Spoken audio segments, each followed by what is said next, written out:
আসসালামু আলাইকুম। Writers club বিডির পক্ষ থেকে আজ আপনারা শুনবেন জনপ্রিয় বাঙালি কথা সাহিত্যিক হুমায়ুন আহমেদের আমার আছে জল। পাঠ করব আমি ফাতেমাতুজ জোহরা। ওয়েটিং রুমের সামনে একগাদা জিনিসপত্রের সামনে বাবা দাঁড়িয়ে আছেন, বিরক্ত মুখ। তিনি দিলুকে দেখেই বললেন, এক একজন এক এক দিকে চলে গেছে। ব্যাপারটা কি? তোর মা কোথায়? জানি না তো, তোর মাকে খুঁজে বের কর। আমি পারবো না বাবা, আমি বাবুকে খুঁজছি। বাবুকে খুঁজলে তোর মাকে খোঁজা যাবে না, এরকম কথা কোথাও লেখা আছে? সবাই আজ এরকম করে কথা বলছে কেন? কোথাও বেড়াতে গেলে সবার হাসি খুশি থাকা উচিত, কিন্তু এখানে সবাই কেমন রেগে কথা বলছে, রাগটা যেন তারই উপর। ট্রেনে মা 3বার বললেন, দিলু পা নাচাচ্ছ কেন? পা নাচানো একটা অসভ্যতা, চুপ করে বসো। পা নাচানোর মধ্যে আবার সভ্যতা অসভ্যতা কি? যত আজগুবি কথা। দিলু, বলো, তোর মাকে খুঁজে বের কর। আমার পাইপের তামাক রেখেছে কোথায় সে? আমি কি করে জানবো? আমি রাখলে আমি জানতাম, আমি তো রাখিনি। রেল স্টেশনের এত সুন্দর নাম আছে নাকি? সোহাগী, এটা আবার কেমন নাম? দিলু বলল, আপা কি সুন্দর নাম দেখছো। নিশাত কিছু বলল না, তার ঠান্ডা লেগেছে। সারা রাত জানালার পাশে বসেছিল, খোলা জানালায় খুব হাওয়া এসেছে। এখন মাথা ভার ভার, কিছুক্ষণের মধ্যেই হয়তো নাক দিয়ে জল ঝরতে শুরু করবে। দিলু বলল, আপা স্টেশনের নামটা পড়ে দেখো না প্লিজ। পড়েছি, ভালো নাম। দিলুর মন খারাপ হয়ে গেল। সে আশা করেছিল নিশাত আপাও তার মতো অবাক হয়ে যাবে, চোখ কপালে তুলে বলবে, উমা কেমন নাম। কিন্তু সে আজকাল কিছুতেই অবাক হয় না, কথাবার্তা বলে স্কুলের জিওগ্রাফি আপার মতো। নিশাত বলল, দিলু দেখ তো বাবু কোথায়, দুধ খাবে বোধ হয়। দিলু বাবুকে কোথাও দেখতে পেল না। এমন দুষ্টু হয়েছে, ওয়েটিং রুমে ঘাপটি মেরে বসে আছে হয়তো, কাছে গেলেই টু দিবে, ধরতে গেলেই আবার ছুটে যাবে। দিলুর বাবা ওসমান সাহেব রাগী চোখে মেয়ের দিকে তাকালেন। ওসমান সাহেবের বয়স 58, কিন্তু দেখায় আরও বেশি। শরীর হঠাৎ ভারী হয়ে গেছে, মাথার সমস্ত চুল পাকা, মেজাজের পরিবর্তনও হয়েছে হঠাৎ করেই। এখন আর কিছুতেই ধৈর্য রাখতে পারেন না। তিনি দিলুর ওপর ঝাঁকিয়ে উঠতে গিয়েও থেমে গেলেন। দিলুর বয়স এই মার্চে 14 হবে নাকি 15। মেয়েদের এই বয়সটাই অন্যরকম। এই বয়সে চেনা মেয়েগুলিকেও অচেনা লাগে, মনে হয় অন্য বাড়ির মেয়ে। এদের উপরে কিছুতেই রাগ করা যায় না। দিলু পরেছে একটা ধবধবে সাথে স্কার্ট, পায়ে মোজা ও জুতা দুই লাল, মাথায় দুটি লম্বা বেনি। শীতের সকালের রোদে দাঁড়িয়ে থাকা মেয়েটিকে বড় অচেনা লাগছে, এর ওপর রাগ করা যায় না। ওসমান সাহেব বাক্স পেটরা হাতড়াতে লাগলেন। পায়েল ধরানোর ইচ্ছা হচ্ছে। অনিয়ম করা যায়, ছুটি হচ্ছে অনিয়মের জন্যে। দিলু ওয়েটিং রুমে কাউকে দেখল না, তবে ওয়েটিং রুমের বাথরুমের দরজা বন্ধ। ভেতরে পানি পড়ার শব্দ হচ্ছে, কেউ আছে নিশ্চয়ই। মা বোধহয় বাবুকে বাথরুম করাচ্ছেন। দিলু ডাকলো, বাথরুমে কে? জল পড়ার শব্দ থেমে গেল। দিলু আবার বলল, বাবু তুমি? কোনো সাড়া নেই। তার মানে মা। মা একমাত্র ব্যক্তি যিনি বাথরুম থেকে কথা বলবেন না। দিলু যদি বলে, মা গায়ে মাখার সাবান আছে, মা জবাব দেবেন না। বাথরুম থেকে কথা বলা নাকি অসভ্যতা। এতে অসভ্যতার কি আছে? খুট করে দরজা খুলল। দিলু দেখলো ভেজা মুখে জালিম ভাই বের হয়ে আসছেন। কিরে দিলু, ইমার্জেন্সি নাকি? যা ঢুকে পড়। ছি, কি অসভ্যতা। জালিম ভাইয়ের একেবারেই কাণ্ডজ্ঞান নেই। মেয়েদের কেউ বাথরুমে যাবার কথা ওভাবে বলে নাকি? সে যে বড় হচ্ছে এটা কি জামিল ভাইয়ের চোখে পড়ে না? এখন শাড়ি পরলে অনেকেই তাকে আপনি করে বলে। জামিল ভাই বোধহয় তাকে কখনো শাড়ি পরা দেখেনি। জামিল ভাই, বাবুকে দেখেছেন? না। মাকে দেখেছেন? না। কেন? আপা খুঁজছে বাবুকে, আর বাবা খুঁজছে মাকে। ওরা মনে হয় স্টেশনের বাইরে হাঁটতে গেছে। চল যাই, খুঁজে নিয়ে আসি। তোকে তো দারুণ লাগছে রে দিলু।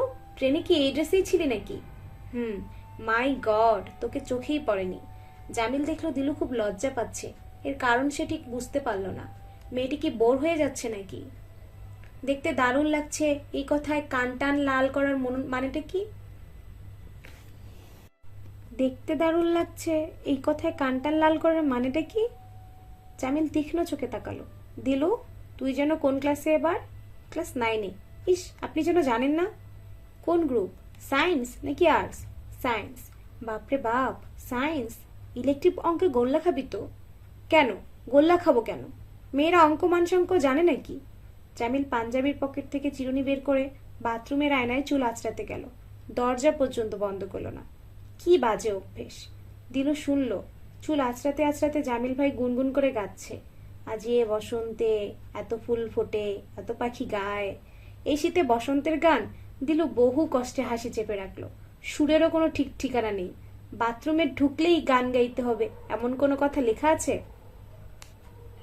বাথরুমে ঢুকলেই গান গাইতে হবে এমন কোনো কথা আছে? চল দিলু, দেখি কাউকে পাওয়া যায় কিনা। ওসমান সাহেব একটা কালো ট্রাঙ্কের উপর বসে আছেন। তার মুখে বিরক্তিকর ভাব এখন আর নেই। পাইপের তামাক পাওয়া গেছে, পাইপ তৈরি হয়েছে, বাতাসের জন্য আগুন ধরাতে পারছেন না। জামিলদের বেরোতে দেখে হাসি মুখে বললেন, জামিল, আমাকে এখানে বসিয়ে এক একজন এক এক দিকে কেটে পড়েছে। ব্যাপারটা কি বলতো? সম্ভবত ছুটির দিনে আপনাকে কেউ ভয় টয় পায় না, আপনাকে নিরীহ মনে করে। ওসমান সাহেব শব্দ করে হাসলেন। এত শব্দে তিনি কখনো হাসেন না। দিলুও হাসলো। কাউকে হাসতে দেখলেই দিলুর হাসি পায়। ওসমান সাহেব বললেন, কিরকম মিসম্যানেজমেন্ট হয়েছে দেখলে? স্টেশনে জিপ নিয়ে থাকার কথা, জিপ তো নেই, একজন মানুষ পর্যন্ত নেই। এসে পড়বে, কিছু মুখে দেওয়া দরকার। এত বেলা হয়েছে, সবার খিদে পেয়েছে। বেলা কিন্তু চাচা বেশি হয়নি, মাত্র 7টা বাজে, সকাল হয়েছে মাত্র। তাই নাকি? ওসমান সাহেব বেশ অবাক হলেন। জামিল বলল, আমি দেখি চায়ের ব্যবস্থা করা যায় কিনা। ওইখানে একটা চায়ের দোকান আছে, ওই চা কি মুখে দেওয়া যাবে? চেষ্টা করতে দোষ কি? Let us try. ওসমান সাহেব আবার শব্দ করে হাসলেন। তার মেজাজ সম্ভবত ভালো হতে শুরু করেছে। দিলুও হাসলো। এখন বেশ পিকনিক পিকনিক লাগছে।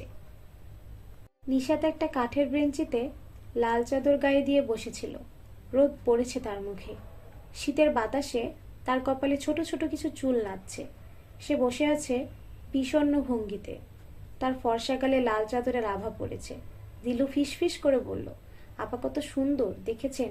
হ্যাঁ দেখলাম। আপাকে ডেকে সঙ্গে নিয়ে যাই? ডাকলেই হয়। দিলু ডাকলো, আপা, এই আপা। নিশাত ওদের দুজনকে দেখলো, কিছু বলল না। মুখ ঘুরিয়ে নিল। মুখ ঘুরিয়ে নেবার ভঙ্গিটি রাগী ভঙ্গি। সে এমন রেগে আছে কেন? আপা, আমাদের সঙ্গে যাবে? আমরা স্টেশনের বাইরে হাঁটতে যাচ্ছি। না। বাবু কোথায়? বাবু মার সঙ্গে, ওদের খুঁজতে যা বাবু মার সঙ্গে ওদের খুঁজতে যাচ্ছি। তুমিও চলো। না, আমি যাব না। চলো না আপা। এক কথা বারবার বলতে ভালো লাগে না, তোরা যা। দিলু অপ্রস্তুত হয়ে পড়ল। আপা মাঝে মাঝে এমন কড়া করে কথা বলে, এত সুন্দর একটি মেয়ে এরকম কঠিন করে কথা বলবে কেন? দিলু হাঁটতে শুরু করলো। জামিল ভাই, এগুলো কি গাছ? জানি না কি গাছ। কৃষ্ণচূড়া নাকি? না, কৃষ্ণচূড়া না। কৃষ্ণচূড়ার পাতা তেঁতুল গাছের পাতার মতো। এগুলি খুব সম্ভব জারুল। কচুরি পানার মতো ফুল হয় এদের, নীল রঙের, খুব সুন্দর। এই স্টেশনের নামটা কত সুন্দর দেখেছেন? নামটার একটা গল্প আছে জানো? কি গল্প? এখানে এক রাজা ছিলেন। রাজার একটি মাত্র মেয়ে। মেয়ের নাম সোহাগী। রাজ্যে পানির খুব কষ্ট। রাজা ঠিক করলেন এমন এক পুকুর কাটবেন যে রাজ্যে পানির কষ্ট থাকবে না। তিনি সত্যিই প্রকাণ্ড এক পুকুর কাটলেন, কিন্তু আশ্চর্য, এক ফোঁটা পানি নেই। সে বৎসর খুব খরা। রাজ্যের লোক হাহাকার করছে। রাজা শুকনো মুখে পুকুর পাড়ে বসে আছেন। তখন শুনলেন কে যেন বলছে, তোমার কন্যাকে পানিতে নামিয়ে দাও, জল আসবে। রাজা সোহাগীরে নামিয়ে দিলেন। বললেন, কোনো ভয় নেই মা, জল আসতে শুরু করলেই তোমাকে টেনে তুলে ফেলবো। মেয়ে পুকুরে নামা মাত্রই চারদিক থেকে হু হু করে জল আসতে লাগলো। রাজা তাকে আর টেনে তুলতে পারলেন না। পুকুরটির নাম হলো সোহাগী পুকুর। জায়গাটার নাম হলো সোহাগী। জান, এটা সত্যি না, বানিয়ে বানিয়ে বলছেন। বানাবো কেন? সোহাগী পুকুর সত্যি সত্যিই আছে, জিজ্ঞেস করলেই জানতে পারবে। আর তুমি যদি ভরা পূর্ণিমা রাতে পুকুর পাড়ে বসে থাকো, তাহলে সোহাগীর কান্নাও শুনবে। ওই মেয়েটি ভরা পূর্ণিমায় কাঁদে। কেন? পূর্ণিমা রাতে সে পুকুরে নেমেছিল, তাই। প্রতি পূর্ণিমাতেই সে আসে। দিলু অন্যদিকে মুখ ফেরালো। তার চোখ ভিজে আসছে। তার খুব অল্পতেই কান্না পায়। নিশাত দেখলো ওরা লোহার গেট পার হয়ে স্টেশনের ওপাশে কাঁচা রাস্তায় গিয়ে দাঁড়িয়েছে। জামিল ভাই গল্প করছেন হাত নেড়ে নেড়ে। কি গল্প করছেন কে জানে? মুগ্ধ হয়ে শুনছে দিলু।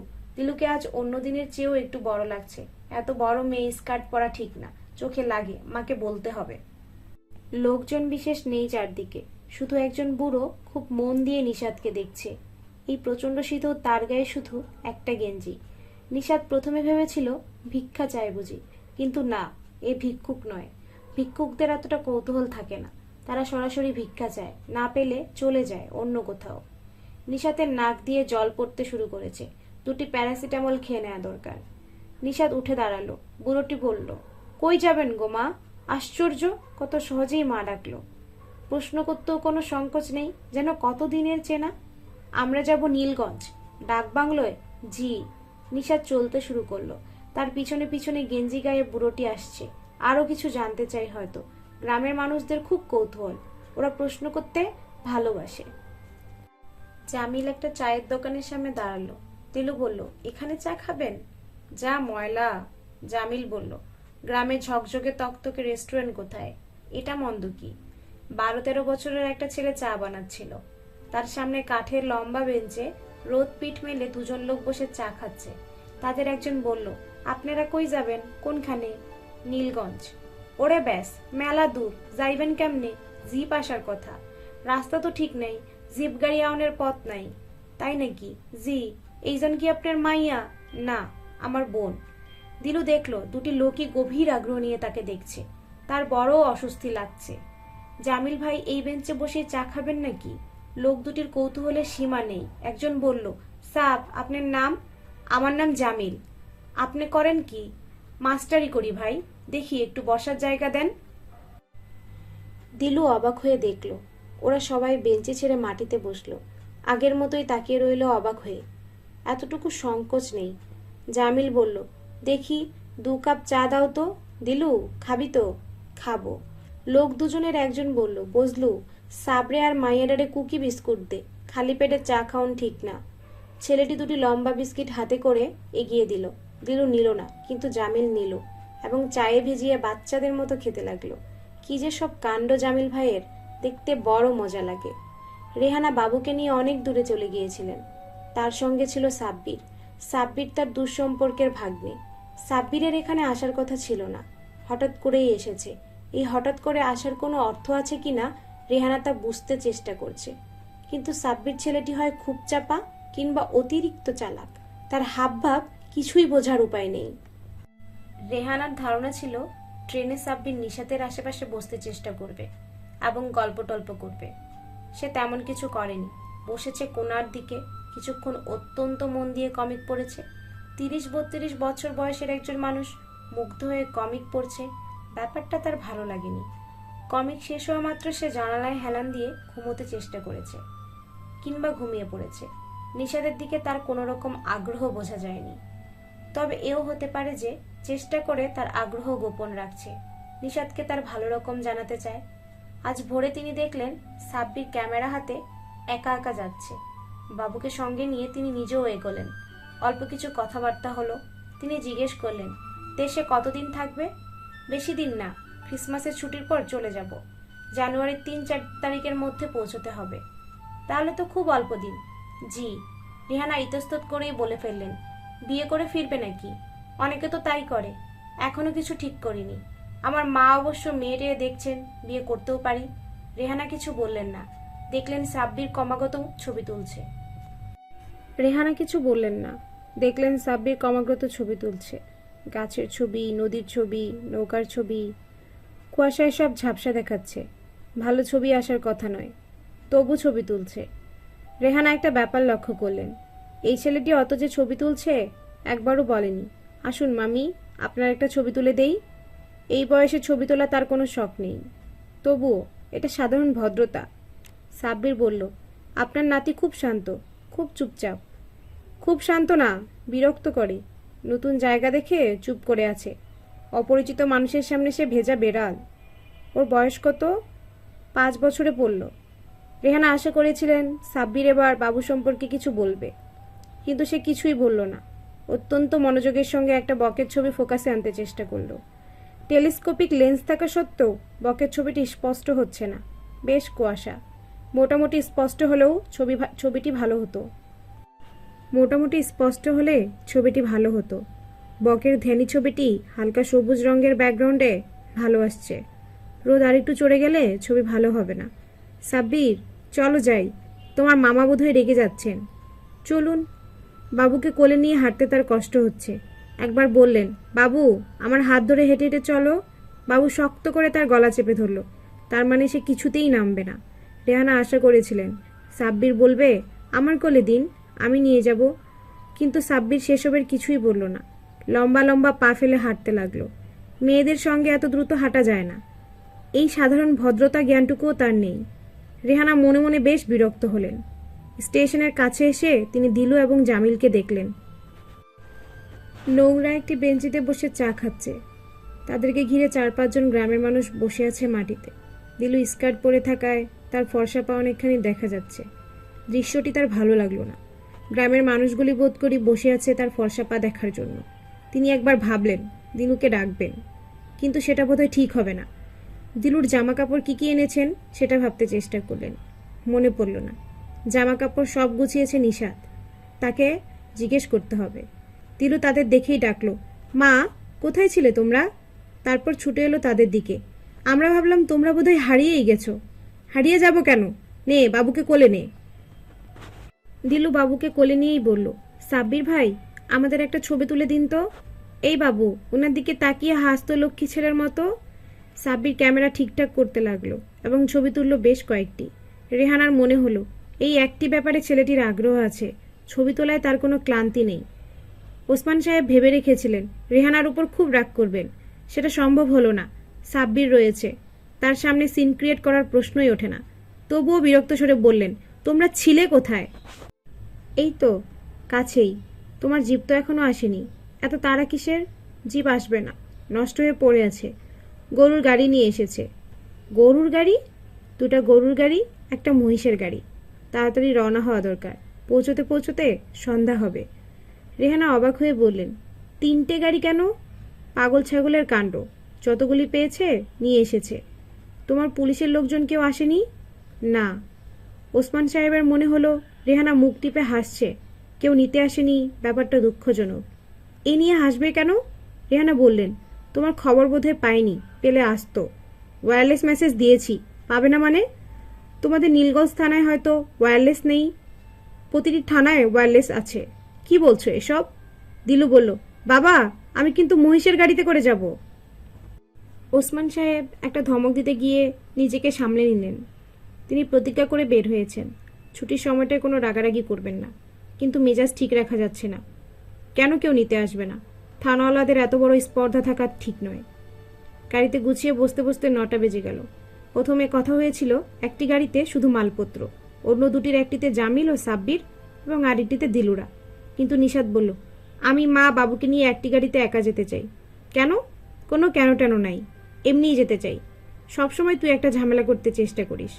ঝামেলা করতে চেষ্টা করি না, কমাতে চেষ্টা করি। আমি মা, একা যেতে চাই। নিশাত শেষ পর্যন্ত অবশ্য একা একা গাড়িতে ওঠেনি। রেহানা উঠেছেন তার সঙ্গে। প্রথম গাড়িটিতে বাবা, দিলু ও বাবু। মহিষের গাড়িটিতে জামিল ও সাব্বির। গাড়ি চলা শুরু করা মাত্রই সাব্বির মাথা নিচে একটা হ্যান্ডব্যাগ দিয়ে কুণ্ডলি পাকিয়ে শুয়ে পড়ল। জামিল বলল, কি ঘুমোচ্ছেন নাকি? হ্যাঁ, রাতে ভালো ঘুম হয়নি। এই ঝাঁকুনিতে ঘুম হবে? হবে, আমার অভ্যেস আছে। ঘুমোবার আগে একটা সিগারেট খাবেন? জি না, আমি সিগারেট খাই না। কিছুক্ষণের মধ্যেই সাব্বির ঘুমিয়ে পড়ল। জামিল একটা সূক্ষ্ম ঈর্ষাবোধ করল। এত সহজে কেউ অমন ঘুমিয়ে পড়তে পারে?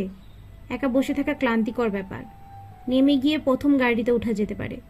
সেখানে সিগারেট খাওয়া যাবে না, এই একটা ঝামেলা। তাছাড়া সঙ্গী হিসেবে ওসমান সাহেব বেশ বোরিং হবেন বলেই তার ধারণা। লোকটির রসবোধ নেই। অফিসের বাইরে যে আরও কিছু থাকতে পারে তা খুব সম্ভবত তিনি জানেন না। একসময় জামিলের মনে হলো, এখানে আসা কি সত্যিই দরকার ছিল? মানুষ বেড়াতে যায় ফুর্তি করবার জন্য। এখানে কি সেরকম কিছু হবে? সম্ভাবনা খুব কম। জামিল দারোয়ানের পাশে এসে বসল। রাস্তায় ধুলো উঠছে। গরুর গাড়ি খুব ধীরে চলে বলে যে ধারণা আছে সেটা ঠিক নয়, বেশ দ্রুতই চলছে। গান শুনতে শুনতে যেতে পারলে ভালো হতো, কিন্তু ক্যাসেট প্লেয়ারটি নিষাদদের সঙ্গে। ওদের কাছ থেকে চেয়ে নিয়ে আসবো নাকি? নিষাদের নাক ভার হয়ে আছে, মাথায় ভোঁতা যন্ত্রণা। সে বলল, মা, তোমার কাছে প্যারাসিটামল আছে?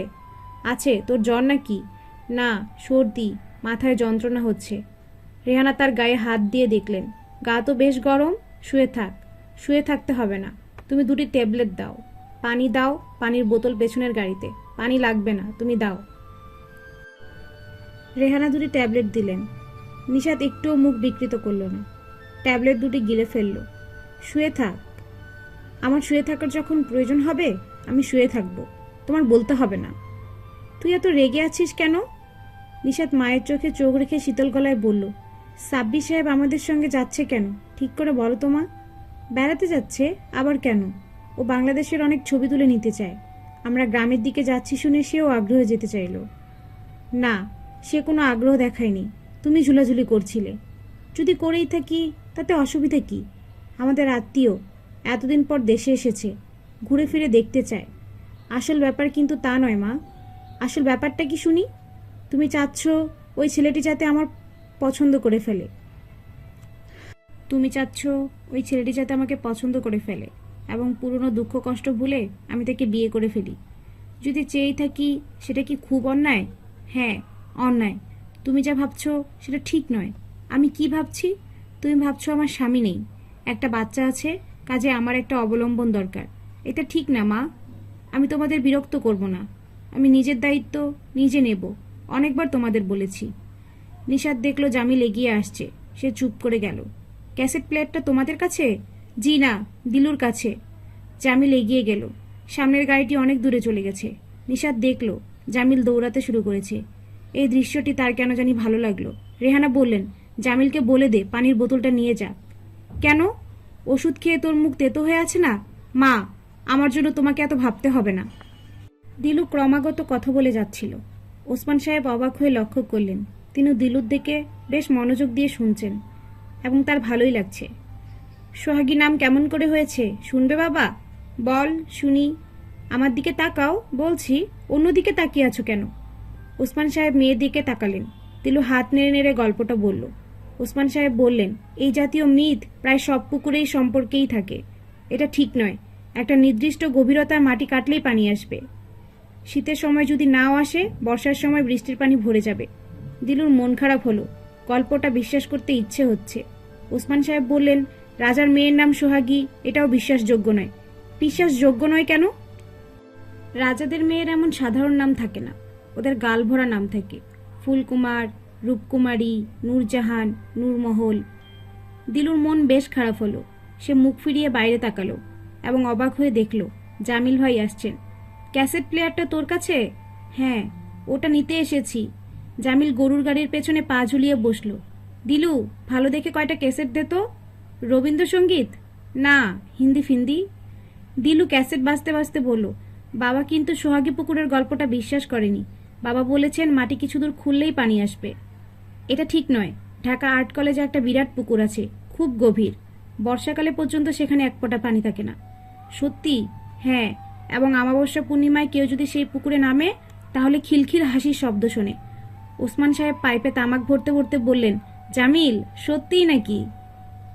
পুকুরে পানি নেই বর্ষাকালেও, এটা সত্যি। আমি নিজে গিয়ে দেখেছি। তবে হাসির কথাটা জানি না, ওটা বানানো হতে পারে। দিলু বলল, আমাকে ওই পুকুরটা দেখাবেন? একদিন গিয়ে দেখলেই হয়, তোদের বাসার কাছেই তো। জামিল ক্যাসেট প্লেয়ারটা নিয়ে নেমে গেল। দিলু বলল, জামিল ভাই অনেক কিছু জানে। ওসমান সাহেব জবাব দিলেন না। জামিল ভাই আমাকে একটা ধাঁধা জিজ্ঞেস করেছিল, সেটা দারুণ মজার। তোমাকে জিজ্ঞেস করব? কর। আচ্ছা, মনে করো তোমার কাছে 10 সের পানি আছে। এখন তুমি কি পারবে ওই 10 সের পানি একবার এক জায়গা থেকে অন্য জায়গায় নিতে? বালতি টালতি কিছু ব্যবহার করতে পারবে না, শুধু হাত দিয়ে নেবে এবং একেবারে নেবে। ওসমান সাহেব ভুরু কুঁচকে ভাবতে লাগলেন। দিলু মিটুমিটি হাসতে লাগলো। খুব সহজ বাবা, চেষ্টা করলেই পারবে। একটু হিন্টস দেব? না, হিন্টস দিতে হবে না। ওসমান সাহেব সত্যিই গভীরভাবে চিন্তা করতে শুরু করলেন। জামিল নিজের গাড়িতে ফিরে এসে দেখে সাব্বির উঠে বসেছে। ক্যামেরা নিয়ে কী সব যেন করছে। কি, ঘুম হয়ে গেল? হ্যাঁ। কি করছেন? একটা ব্লু ফিল্টার লাগাচ্ছি। ব্লু ফিল্টার দিয়ে কি হয়? দিনের বেলা ছবি তুললে মনে হয় জ্যোৎস্না রাত্রিরে ছবি তোলা হয়েছে। আপনি নিজে তো একজন ইঞ্জিনিয়ার। জি। আপনাকে দেখে মনে হয় ছবি তোলাই আপনার একমাত্র কাজ। এটা আমার একটা হবি, খুব বড় ধরনের হবি মনে হচ্ছে। সাব্বির শান্ত স্বরে বলল, আমি কিন্তু খুব নামকরা ফটোগ্রাফার। আমার নিজের তোলা ছবি নিয়ে আমেরিকান এক পাবলিশার একটি বই বের করেছে। নাম হচ্ছে on the top of the world. আপনার কাছে কপি আছে? আছে, দিচ্ছি। সাব্বির আহমেদ 300 পৃষ্ঠার একটি বই বের করলো তার সুটকেস থেকে। জামিলের বিস্ময়ের সীমা রইল না।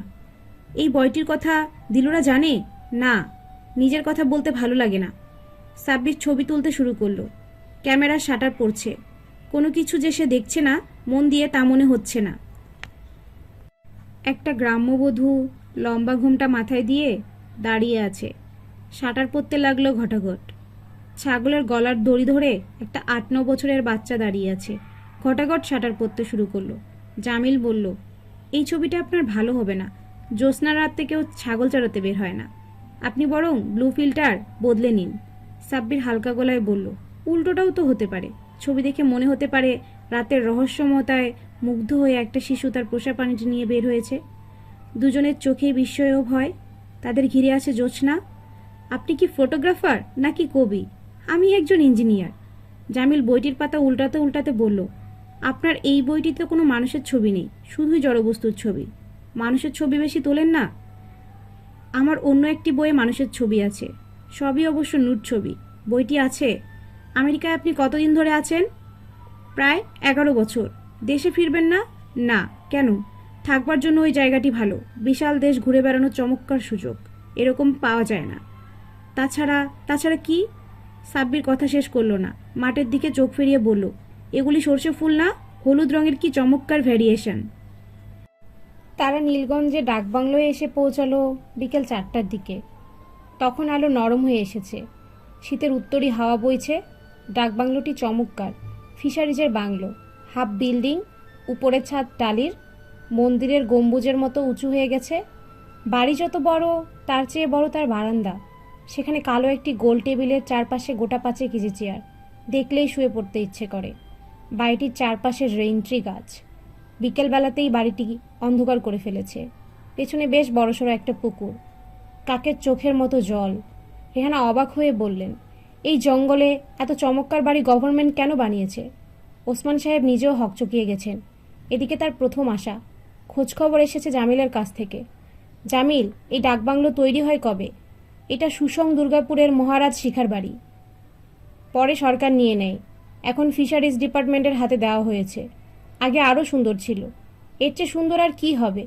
একটা কাচঘর ছিল, গোটা ঘরটাই কাচের তৈরি। লোকজন কাচ টাচ সব নিয়ে গেছে। অনেক ঝাল লণ্ঠন ছিল। বড় বড় অফিসার এক একজন এসেছেন, এক একটা করে নিয়ে গেছেন। পেছনের পুকুরের ঘাটে মার্বেল পাথরের একটা দেবশিশু ছিল, ঢাকা মিউজিয়ামে নিয়ে গিয়েছে।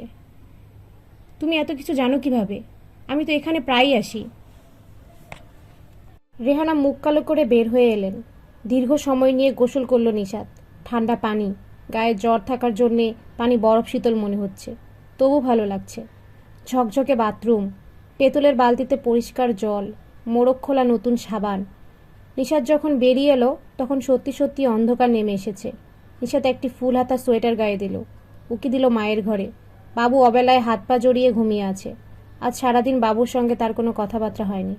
বাবু কি ক্রমেই তার কাছ থেকে দূরে সরে যাচ্ছে? রাতে সে এখন তার সাথে ঘুমায় না। ঠোঁট বাঁকিয়ে বলে, দাদির কাছে যাব। রেহানাকে সে দাদি বলে। কেন বলে কে জানে? কেন বলে কে জানে? নিশাত বলল, ও কিছু খেয়েছে? ভাত মুখে দেয়নি, দুধ খেয়েছে। নিশাত নিচু হয়ে ছেলের কপালে চুমু খেলো। রেহানা বললেন, কিছু খাবি মা? না, চা খাবো 1 কাপ। বস তুই এখানে, আমি চায়ের কথা বলে আসি। মশারি খাটানোর কথাও বলতে হবে, এদিকে খুব মশা। দরজায় কার যেন ছায়া পড়েছে। নিশাত মুখ তুলে দেখল জামিল ভাই। নিশাত, তোমার জ্বর নাকি? ব্যস্ত হবার মতো কিছু না। ব্যস্ত হইনি নিশাত, খোঁজ নিচ্ছি। খোঁজ নেওয়াটা অপরাধ নয় নিশ্চয়ই। আমি ভালো আছি। জামিল ছোট্ট একটি নিঃশ্বাস গোপন করল, চলে যেতে চাইল। নিশাত বলল, আপনার সঙ্গে আমার কথা আছে জামিল ভাই। বল। আপনি বারান্দায় বসুন, আমি আসছি। ঝগড়া করবে মনে হচ্ছে। নিশাত জবাব দিল না। বাবুর গালে একটা মশা বসেছিল, হাত দিয়ে সেটাকে উড়িয়ে দিল। ছেলেটিকে বড় রোগা রোগা লাগছে। এই কদিন ওর দিকে একটুও নজর দেওয়া হয়নি। নিশাতের মনে হলো সে ক্রমেই দূরে সরে যাচ্ছে। বাবু এখন আর মার জন্য ব্যস্ত নয়। শিশুরা অবহেলা খুব সহজেই টের পায়। নিশাত বাবুর চুলে হাত রাখল। পাতলা লালচে ধরনের চুল, বাবার মতো। কবিরের চেহারার সঙ্গে বাবুর খুব বেশি মিল নেই। কবিরের নাক ছিল খাড়া, বাবুর তা নয়। সে হয়েছে মার মতো। নিশাত নিচু হয়ে বাবুর ঠোঁটে চুমু খেলো। কেমন দুধ দুধ গন্ধ। নিশাত আবার নিচু হলো। বাবু ঘুমের মধ্যেই হাত থেকে দূরে সরিয়ে দিল। বারান্দা অন্ধকার, এখানে কোনো বাতি দিয়ে যায়নি। জামিল বসেছিল একা। নিশাত এসে ঢুকতেই সে সোজা হয়ে বসল। হালকা গলায় বলল, ভেতরে বসলেই হতো, এখানে বড় হাওয়া, থাকুক হাওয়া, বারান্দাই ভালো। আলো দিতে বলবো? জামিল একটা সিগারেট ধরালো, সহজভাবে বলল, বলো কি বলবে। আপনি আমাদের এই বাংলোয় নিয়ে এসেছেন কেন? আমি ঠিক বুঝতে পারছি না, তুমি কি মিন করছো? আপনি ঠিকই বুঝতে পারছেন, এখন ভান করছেন বুঝতে পারছেন না। দেখো নিশাত, আমি ভান করি না, ওই একটা জিনিস আমি কখনো করি না। তাহলে বলুন, এত ডাকবাংলো থাকতে আপনি এখানে কেন আমাকে নিয়ে এসেছেন? নিশাত, কবির এবং আমি অনেক রাত এই ডাকবাংলোয় কাটিয়েছি। এই ডাকবাংলোর উপর ওর একটা দুর্বলতা ছিল, আমি জানি। বিয়ের পরও অনেকবার তোমাকে নিয়ে এখানে আসতে চেয়েছে, আশা হয়ে ওঠেনি। আমি তাই ভাবলাম এখানে এলে তোমার ভালোই লাগবে। আমি ওর সঙ্গেই এখানে আসতে চেয়েছিলাম, আর কারো সঙ্গে নয়। ভেবে নাও, ও তোমার সঙ্গেই আছে। সবকিছু কি ভেবে নেওয়া যায়? জীবন এত সহজ মনে করেন? জীবন সহজও নয়, জটিলও নয়। জীবন জীবনের মতো, আমরাই একে জটিল করি, সহজ করি। তুমি একে ক্রমেই জটিল করছো। নিশাত চুপ করে গেল। জামিল হালকা সুরে বলল, দুঃখ কি শুধু তোমার একার? আমাদের সবারই দুঃখ আছে। আপনার আবার কিসের দুঃখ? দুঃখের আপনি কি জানেন? নিশাত উঠে দাঁড়ালো। বাবু জেগে উঠে কাঁদছে। কে একজন এসে বারান্দায় একটি হ্যারিকেন রেখে গেল। হ্যারিকেনের আলোয় সব কেমন অদ্ভুত লাগছে। জামিল সাহেব, আপনি যেভাবে বসে আছেন বসে থাকুন, একটা ছবি তুলবো, নড়বেন না। শাটার স্পিড খুব কম। অনেকখানি সময় নিয়ে সাব্বির ছবি তুলল। পানি এক জায়গা থেকে অন্য জায়গায় নেওয়ার ধাঁধাটি ওসমান সাহেবের মাথায় ঘুরতে শুরু করছে দুপুর থেকে। ওসমান সাহেব নিজের ওপরই বিরক্ত হচ্ছিলেন। ধাঁধার মতো এমন সামান্য একটা ব্যাপার নিয়ে এই বয়সে কেউ এমন চিন্তিত হয়ে পড়ে না, কিন্তু তিনি হচ্ছেন। এটা কি বয়সজনিত স্থবিরতা? তিনি কেমন যেন চ্যালেঞ্জ বোধ করছেন। এর মধ্যে চ্যালেঞ্জ বোধ করার কি আছে? ধাঁধার উত্তর জানতেই হবে এমন কোনো কথা নেই। তিনি পায়ে ভাতে বারান্দায় এসে বসলেন। তার গায়ে ভারী একটা ওভারকোট, গলায় মাফলার, তবু তার শীত করতে লাগলো। বয়স বয়স বাড়ছে, এখন একদিন একটা মাইল স্ট্রোক হবে। তার লক্ষণও টের পাওয়া যাচ্ছে। ব্লাড প্রেশার বেড়েছে, ঘুম কমে গেছে, খিদে কমে গেছে, চিন্তাও পরিষ্কার করতে পারছেন না। পারলে এই সহজ ধাঁধার জবাব বের করতে পারতেন। কিংবা কে জানে, এটা হয়তো সহজ নয়, হয়তো জটিল। বারান্দায় রেহানা বাবুকে কোলে নিয়ে বসেছিলেন। ওসমান সাহেব রেহানার ডান দিকের খালি চেয়ারটিতে বসলেন। রেহানা বললেন, নিশাতের বেশ জ্বর, তাই না? 102 হবে। থার্মোমিটার দিয়ে দেখেছ? না। তাহলে বুঝলে কিভাবে 102? অনুমান করে বলছি। অনুমান করে আমাকে কিছু বলবে না। তুমি এরকম করছো কেন? কিরকম করছি? এত মেজাজ দেখাচ্ছ যে? মেজাজ কোথায় দেখালাম? থানার ওসি ভদ্রলোকের সঙ্গে এমন খারাপ ব্যবহার করলে কেন? খারাপ ব্যবহার তো করিনি, আমি বিরক্ত হয়েছি। এই বিরক্তিকর ব্যাপারটা তাকে জানিয়েছি। সে জানে আজ ভোরে আমি আসব, কিন্তু সে স্টেশনে আসেনি। আমি ডাকবাংলায় পৌঁছানোর পর সে এসেছে। আমাকে সে কি ভেবেছে? তুমি কোনো সরকারি ট্যুরে আসোনি, তুমি ছুটি কাটাতে এসছো। কেন সে আসবে? সে আসবে, তার পুরো দলবল নিয়ে আসবে, কারণ আমি পুলিশের আইজি। রেহানা একবার ভাবলেন বলবেন না, শেষ পর্যন্ত বলেই ফেললেন, এবং বললেন বেশ তীক্ষ্ণ কণ্ঠে, তুমি এখন আর আইজি নও, রিটায়ারমেন্ট নিয়েছ। রিটায়ারমেন্টের আগের পাওনা ছুটি নিয়ে ঘুরে বেড়াচ্ছ। তুমি পুলিশের আইজি, এটা এখন যত তাড়াতাড়ি ভুলতে পারো ততই ভালো। ওসমান সাহেবের পাইপ নিভে গেছে। নিভে যাওয়া পাইপ হাতে তিনি মূর্তির মতো দীর্ঘ সময় বসে রইলেন। রেহানা শীতল স্বরে বললেন, এখন আর তোমাকে দেখামাত্র পুলিশের অফিসাররা ছুটোছুটি করবে না। এটা মানসিকভাবে অ্যাকসেপ্ট করার চেষ্টা করো। তোমার জন্যও ভালো, আমাদের সবার জন্যও ভালো। ওসমান সাহেব জবাব দিলেন না। দূরের রেন্ট্রি গাছগুলোর দিকে তাকিয়ে রইলেন। রেহানার মনে হলো এই কথাগুলি হয়তো না বললেও চলতো। তিনি গলার স্বর স্বাভাবিক করতে করতে বললেন, চা খাবে? না, শীতের মধ্যে ভালো লাগবে। আমাকে এক ঢোক হুইস্কি দিতে বলো। হুইস্কি এখানে কোথায় পাবে? আছে, আলিম নিয়ে এসেছে। আলিমকে বলো। আলিম ওসমান সাহেবের বাসায় গত 20 বছর ধরে আছে। তার বয়স ওসমান সাহেবের চেয়েও বেশি, কিন্তু গৃহভৃত্যদের কোনো পেনশনের ব্যবস্থা নেই। কাজেই তাকে একদিন আগেই রান্নার কিছু প্রয়োজনীয় জিনিসপত্র নিয়ে নীলগঞ্জ আসতে হয়েছে। আজ প্রচণ্ড দাঁত ব্যথা থাকা সত্ত্বেও সারাদিন রান্নাবান্না নিয়ে ব্যস্ত থাকতে হয়েছে। রেহানা বললেন, আলিম শুয়ে আছে, ওর শরীর ভালো না। তাছাড়া এখানে এসব করতে পারবে না। কেন, এখানে অসুবিধা কি? অসুবিধা আছে। ঘরে তুমি যা করো তাই বলে বাইরেও এসে করবে? রেহানা, এখানে ছুটি কাটাতে এসেছি, রিল্যাক্স করতে এসেছি। তুমি একা আসোনি, তোমার সঙ্গে বাইরের মানুষও আছে। বাইরের মানুষ এখানে কেউ না। জামিল ঘরের ছেলে, সে আমার অভ্যেস জানে, আর সাব্বির 11 বছর ধরে বাইরে আছে। আমি তোমাকে এখন মদ খেতে দেব না। রেহানা বাবুকে কোলে নিয়ে উঠে গেলেন। যাবার সময় হ্যারিকেন হাতে করে তুলে নিয়ে গেলেন। ওসমান সাহেব অন্ধকার বারান্দায় একা একা বসে রইলেন। এখানে মশা আছে, বন্য মশা। মানুষ কামড়িয়ে অভ্যেস নেই বোধহয়, কামড়াচ্ছে না, শুধু বিরক্ত করছে।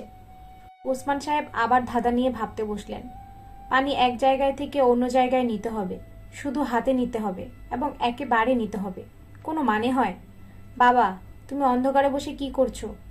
দিলু ঢুকলো। ওসমান সাহেব মিষ্টি একটা গন্ধ পেলেন। দিলু পাউডার মেখেছে কিংবা স্যান্টেন্ট দিয়েছে। গন্ধটা হালকা এবং চেনা, পরিচিত কোনো ফুলের গন্ধ। কি ফুল ওসমান সাহেব সেটা মনে করতে পারলেন না। অনেকদিন সচেতনভাবে কোনো ফুলের গন্ধ নেওয়া হয়নি।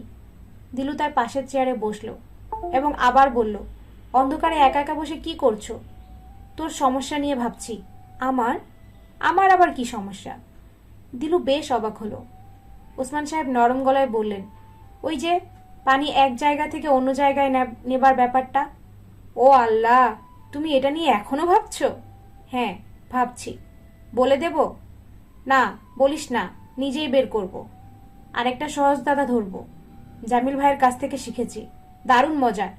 না, আর না, যেটা দিয়েছিস সেটাই আগে সলভ করি। দিলু হাসলো খিলখিল করে। হাসছিস কেন? বলা যাবে না। মা, আলিমকে একটু আসতে বলো। আমি পারবো না বাবা। পারবি না কেন? কি অন্ধকার দেখছো না? ভয় ভয় লাগে। পারবি না কেন? কি অন্ধকার দেখছো না? ভয় ভয় লাগে বাবা। কি? একটা ভূতের গল্প শুনবে? সত্যি গল্প, জামিল ভাইয়ের কাছ থেকে শুনেছি, উনার নিজের লাইফের ঘটনা। ওসমান সাহেব কিছু বললেন না, পায়েল ধরাবার চেষ্টা করতে লাগলেন। খুব হাওয়া, দেশলাইয়ের কাঠি নিভে নিভে যাচ্ছে। বাবা, বলবো? বল। দিলু তার বাবার কাছে ঘেঁষে এলো। একটা হাত রাখলো বাবার হাতে, গলার স্বর নিচু করে গল্প শুরু করলো। বুঝলে বাবা, তখন শ্রাবণ মাস। জামিল ভাই গিয়েছেন তার বন্ধুর বাড়ি, গ্রামের দোতলা বাড়ি। জামিল ভাইকে যে ঘরটায় থাকতে দেওয়া হয়েছে তার জানালাগুলো খুব ছোট ছোট। বাবা, শুনছো তো? শুনছি। তাহলে হু বলবে একটু পর পর, না হলে মনে হবে গল্প শুনছো না। ঠিক আছে, বলবো। তারপর কি হলো? মাঝখানে হঠাৎ খুব ঝড় বৃষ্টি শুরু হলো। ঘরে হ্যারিকেন ছিল, হ্যারিকেনটা নিভে ঘরে হ্যারিকেন ছিল, হ্যারিকেনটা নিভে গেল। ঘুটঘুটে অন্ধকার, কিচ্ছু দেখা যায় না। তারপর তারপর হলো কি শুনো? কে যেন দরজায় ধাক্কা দিতে লাগলো। জামিল ভাই বললেন, কে? একজন মেয়ে মানুষের গলা শোনা গেল, দয়া করে দরজা খুলুন। তারপর কি হলো? জামিল ভাই দরজা খুলতেই ঘরে একটা মেয়ে ঢুকলো, 17-18 বছর বয়স। বাইরে এত ঝড় বৃষ্টি, কিন্তু মেয়েটা খটখটে শুকনো। ওসমান সাহেব বললেন, ঘুটঘুটে অন্ধকারে জামিল কি করে দেখলো মেয়েটি শুকনো, এবং বুঝলোই বা কি করে ওর বয়স 17-18? দিলু থমকে গেল, এটা সে ভাবেনি। ওসমান সাহেব হাসি মুখে বললেন, গল্পটার মধ্যে একটা ফাঁকি আছে, তাই না দিলু? দিলু জবাব দিল না, তার একটু মন খারাপ হয়ে গেল। ওসমান সাহেব বললেন, গল্পটা শেষ কর। না, থাক। থাকবে কেন? বাকিটা শুনি। তোমাকে শুনতে হবে না। দিলুর গলার স্বর ভারী, যেন সে এক্ষুনি কেঁদে ফেলবে। সে উঠে দাঁড়ালো। কোথায় যাচ্ছিস? জামিল ভাইকে কথাটা জিজ্ঞেস করে আসি। পরে জিজ্ঞেস করলেও হবে। না, আমি এখন জিজ্ঞেস করব। কেন সে আমার সঙ্গে মিথ্যা কথা বলবে? গল্প তো গল্প, গল্প কখনো সত্যি হয়? জামিল ভাই বলছিল এটা সত্যি গল্প। দিলু প্রথমে গেল খাবার ঘরে। সেখানে এক অপরিচিত রোগা লোক হ্যাজাক লাইট ঠিক করতে চেষ্টা করছে। একবার দপ করে আগুন জ্বলে ওঠে, লোকটি খাইছেরে বলে এক লাফে পেছনে সরে। ব্যাপারটা দিলুর কাছে মজার লাগলো। দিলু হাসি মুখে বলল, আপনার কি নাম? আমার নাম বাদলা। বাদলা আমার নাম হয়? বাপ মাই দিছে, কি করমু কন? তারা বোধহয় নাম রেখেছিল বাদল। দিলুর কথা শেষ হবার সঙ্গে সঙ্গে হ্যাজাকটা ঠিক হয়ে গেল। বাদলা দাঁত বের করে বলল, আফা, আপনার খুব ভয়। দিলু বলল, আপনি কি জামিল ভাইকে দেখেছেন? ওই যে লম্বা, গায়ে পাঞ্জাবি, ক্রিম কালারের চাদর। জি, দেখছি। কোথায় দেখেছেন? এই সাপ আরেকজন কোট পরা সাপ বইসা আছে পুকুর ঘাটে, গপ করতেছে। আপনি যান তো, জামিল ভাইকে ডেকে নিয়ে আসুন। বলবেন দিলু আপনাকে ডাকছে। আমার নাম দিলু, দিলশাদ থেকে দিলু। লোকটি চলে গেল। দিলু মুখ গম্ভীর করে বসে রইল। রাত বেশি হয়নি, মাত্র 8টা, কিন্তু মনে হচ্ছে গভীর রাত। ঝিঝি ডাকছে চারদিকে। বাবুর কান্না শোনা যাচ্ছে। সে সারাদিন ঘুমিয়েছে, কাজেই সারা রাত সে জেগে থাকবে। একটু পরে পরে কাঁদবে। মাকে কোলে নিয়ে হাঁটাহাঁটি করতে হবে। দিলু শুনল মা তাকে গল্প বলার চেষ্টা করছেন। তুলারাশি কন্যার গল্প। এই গল্পটি ছোটবেলা সেও শুনেছে। এক রাজকন্যার ওজন মাত্র 100 টাক, কিন্তু এক রাত্রে হঠাৎ তার ওজন বেড়ে গেল। কি ব্যাপার দিলু, জরুরি তলব কেন? জামিল ভাই, আপনি আমাকে মিথ্যা কথা বললেন কেন? কেউ আমাকে মিথ্যা বললে আমার খুব খারাপ লাগে। কোনটা মিথ্যে বলেছি বলেন তো? মিথ্যে তো আমি তেমন বলি না। ওই যে একটা ভূতের গল্প বললেন, ওটা আসলে সত্যি না, ওটা মিথ্যে ভূতের গল্প। কোন গল্পটি? ওই যে বন্ধুর বাড়িতে বেড়াতে গিয়েছেন ঝড় বৃষ্টির সময়, 16-17 বছরের একটা মেয়ে ঘরে ঢুকলো। হ্যাঁ, মনে পড়েছে। মিথ্যে হবে কেন? ওটা সত্যি গল্প। না, সত্যি না। এই অন্ধকারে আপনি কি করে বুঝলেন ওর বয়স 16-17? ওর কাপড় ভেজা না? জামিল গম্ভীর গলায় বলল, ওই রাতে খুব ঝড় বৃষ্টি হচ্ছিল। ঝড়ের সময় ঘন ঘন বিদ্যুৎ চমকায়। বিদ্যুতের আলো শহরের ইলেকট্রিকের আলোর চেয়েও কড়া। দিলু তাকিয়ে রইল চোখ বড় করে। জামিল বলল, তবে মেয়েটির বয়সের ব্যাপারটা আমার কল্পনা। আমি নিজে তখন অল্প বয়স্ক ছিলাম, কাজে সব মেয়ের বয়স মনে হতো 16-17। দিলু কিছু বলল না। কি এখনো বিশ্বাস হচ্ছে না? হচ্ছে জামিল ভাই। বলো, আর একটা সত্যি গল্প বলেন। আরেকদিন বলবো। জামিল ভাই, আপনি কি আমার উপর রাগ করেছেন? না, রাগ করব কেন? দিলু হঠাৎ উঠে ঘর ছেড়ে চলে গেল। জামিল হাসল। দিলু নিশাতের মতো হয়নি, সে হয়তো এখন চুপ করে কাঁদবে। রাতের খাবার দেওয়া হলো 9টার দিকে। দেখা গেল কারোরই খাওয়ার দিকে মন নেই। শুধু সাব্বির খাবার দেওয়া হয়েছে শোনা মাত্র এসে বসেছে এবং খেতে শুরু করেছে। রেহানা বাবুকে কিছু একটা মুখে দেওয়ার জন্য আবার ঘরে এসে সাব্বিরের একা একা খাওয়ার দৃশ্যটি দেখলেন। সাব্বির ঘন ঘন পানি খাচ্ছে। রেহানা বললেন, খুব ঝাল হয়ে গেছে নাকি? একটু হয়েছে, অসুবিধা নেই। এরা বেশ ঝাল দেয়। আলিম রান্না করলে এটা হতো না। আলিম অসুখ হয়ে পড়ে আছে। কি অসুখ? দাঁতে ব্যথা। সাব্বির গম্ভীর মুখে খেয়ে যাচ্ছে। রেহানা লক্ষ্য করলেন সে একবারও বলল না অন্যরা কেউ খেতে আসছে না কেন। এটা একটা সাধারণ ভদ্রতা। 10-11 বছর বিদেশে থাকলেই কেউ অভদ্র হয়ে যায় না, বরং আরো ভদ্র হয়, সেটাই স্বাভাবিক। রেহানা বললেন, এত কিছু রান্না হয়েছে কিন্তু কেউ খেতে চাচ্ছে না, সব নষ্ট হবে। দিলু ঘরে ঢুকলো। সে এসেছে নিশাতের জন্য 1 গ্লাস পানি নিতে। রেহানা দেখলেন পানি ঢালতে গিয়ে সে অনেকখানি পানি টেবিলে ফেললো। মেয়েটা কাজকর্মে এত আনাড়ি। পানি গড়িয়ে যাচ্ছে সাব্বিরের দিকে। তাকে অল্প সরে বসতে বলল। দিলু বলল, সাব্বির ভাই, আপনি এত পেটুক কেন? সবাইকে ফেলে খেতে বসেছেন। রেহানার কপালে ভাঁজ পড়ল। মেয়েটা এমন রুচিহীন কথাবার্তা বলে, লজ্জায় পড়তে হয়। দিলু চলে যেতেই সাব্বির বলল, আপনার এই মেয়েটিকে আমার খুব পছন্দ। ওর মধ্যে এক ধরনের সরলতা আছে। রেহানা কিছু বললেন না। মনে মনে সাব্বিরের কথাটার অন্য কোনো অর্থ বের করতে চাইলেন। রেহানা কিছু বললেন না। মনে মনে সাব্বিরের কথাটার অন্য কোনো অর্থ হয় কিনা বুঝতে চেষ্টা করলেন। এই মেয়েটিকে তার পছন্দ, এর মানে কি এই নয় যে বড় মেয়েটিকে পছন্দ নয়? বড় মেয়েটির মধ্যে সরলতা নেই। প্রথম দিকে সাব্বিরকে যতটা ভালো লেগেছিল এখন আর ততটা ভালো লাগছে না। ছেলেটি অভদ্র, অমিশুক। অবশ্য সে অত্যন্ত সুপুরুষ। চেহারায় অন্য ধরনের কাঠিন্য আছে যা সহজেই চোখে পড়ে। কবির এরকম ছিল না। কবিরের মধ্যে একটা হালকা ফুর্তির ভাব ছিল যা কোনো বয়স্ক মানুষের ঠিক মানায় না। এটা ভাবতে ভাবতে রেহানা লজ্জিত বোধ করলেন। তিনি ঠিক এই মুহূর্তে কবিরকে অপছন্দ করার চেষ্টা করছেন। এটা অন্যায়। কবিরকে অপছন্দ করার কোনো উপায় নেই। সে এবাড়ির সবাইকে মনোমুগ্ধ করে রেখেছিল। ওসমান সাহেব, যিনি পৃথিবীর কোনো কথাই প্রায় বিশ্বাস করেন না, তিনি পর্যন্ত কবিরের কথা বিশ্বাস করেছেন। একবার কবির এসে বলল, খবর শুনেছেন নাকি? মালয়েশিয়ায় একটা মৎস্যকন্যা ধরা পড়েছে। কি ধরা পড়েছে? মৎস্যকন্যা। মারমিড।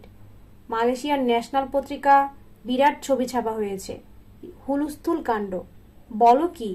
অন্য কেউ একথা বললে ওসমান সাহেব সঙ্গে সঙ্গে তাকে ধরাশায়ী করে ফেলতেন। কবিরের বেলায় সেরকম কিছুই হলো না। তার মুখে দেখে মনে হলো তিনি বিশ্বাস করছেন না, আবার ঠিক অবিশ্বাসও করছেন না। রাতে শোবার সময় গম্ভীর মুখে স্ত্রীকে বললেন, দুনিয়ায় কত অদ্ভুত জিনিসই না হয়। রেহানা বললেন, জামাইয়ের কথার কি কোনো ঠিক আছে? তুমি এটা বিশ্বাস করে আছো? ওসমান সাহেব রেগে গিয়ে বললেন, কোন কথাটা এ পর্যন্ত সে মিথ্যে বলেছে শুনি? ওসমান সাহেব কবিরের কোনো বদনাম সহ্য করতে পারতেন না, এখনো পারেন না। যে লোক জীবনে কোনোদিন নামাজ রোজা করেছে বলে রেহানার মনে পড়ে না, সেই লোকও দেখা যায় 21শে আগস্টে একটা জায়নামাজ টেনে বের করেন এবং গভীর রাত পর্যন্ত টুপি মাথায় বসেন। অপরিচিত এই পোশাকে তার অদ্ভুত দেখায়। 21শে আগস্ট কবিরের মৃত্যুর দিন। পানি আনতে এতক্ষণ লাগলো? দিলু পানি আনতে দেরি করেনি, গিয়েছে নিয়ে এসেছে। নিশাত আজ অকারণে রাগ করছে। দিলু বলল, নাও পানি খাও। লাগবে না, যা, তৃষ্ণা মরে গেছে। এটা কেমন কথা? তৃষ্ণা মরে যায়? তৃষ্ণা থাকেই, সময়ের সঙ্গে সঙ্গে বাড়তে থাকে। দিলু নরম স্বরে বলল, আপা খেয়ে নাও প্লিজ। তুমি শুধু শুধু রাগ করছো। নিশাত পানির গ্লাস হাতে নিল। তুমি রাতেও কিছু খাবে না? না। কেন? দেখছিস না আমার শরীর ভালো না? মাথা টিপে দিব? না, লাগবে না, তুই এখন যা। অন্ধকারে একা একা বসে থাকবে কেন? আমিও থাকি তোমার সঙ্গে। দিলু খাটের ওপর পা উঠিয়ে বসলো। অন্ধকারে পা নামিয়ে বসতে তার ভালো লাগে না। সবসময় মনে হয় কে একজন খাটের নিচ থেকে চুপি চুপি এসে পা চেপে ধরবে। আপা, একটা ভূতের গল্প শুনবে? নিশাত জবাব দিল না। সত্যি গল্প, জামিল ভাইয়ের নিজের জীবনে ঘটেছিল। নিশাত তবুও চুপ করে রইল। এই গল্প শুনলে তুমি আর একা একা অন্ধকারে বসে থাকতে পারবে না এবং রাতেও ঘুম আসবে না। এত ভয়ের গল্প শুনতে চাইনে, থাক। মাথা ধরার মধ্যে গল্প শুনতে ভালো লাগে না। আপা, তোমার মাথার চুল টেনে দেই? দে, আস্তে আস্তে টানবি। দিলু নিশাতের কপালে হাত দিয়ে চমকালো। বেশ জ্বর গায়ে। এতটা জ্বর তা বোঝা যায়নি। আপা, তোমার গা তো খুব গরম। জানালা বন্ধ করে দেই? ঠান্ডা হাওয়া আসছে। না থাক, জানালা বন্ধ করলে আমার কেমন যেন লাগে, মনে হয় নিঃশ্বাস নিতে পারছি না। মশারি ফেলা নেই, মাঝে মাঝে মশা কামড়াচ্ছে।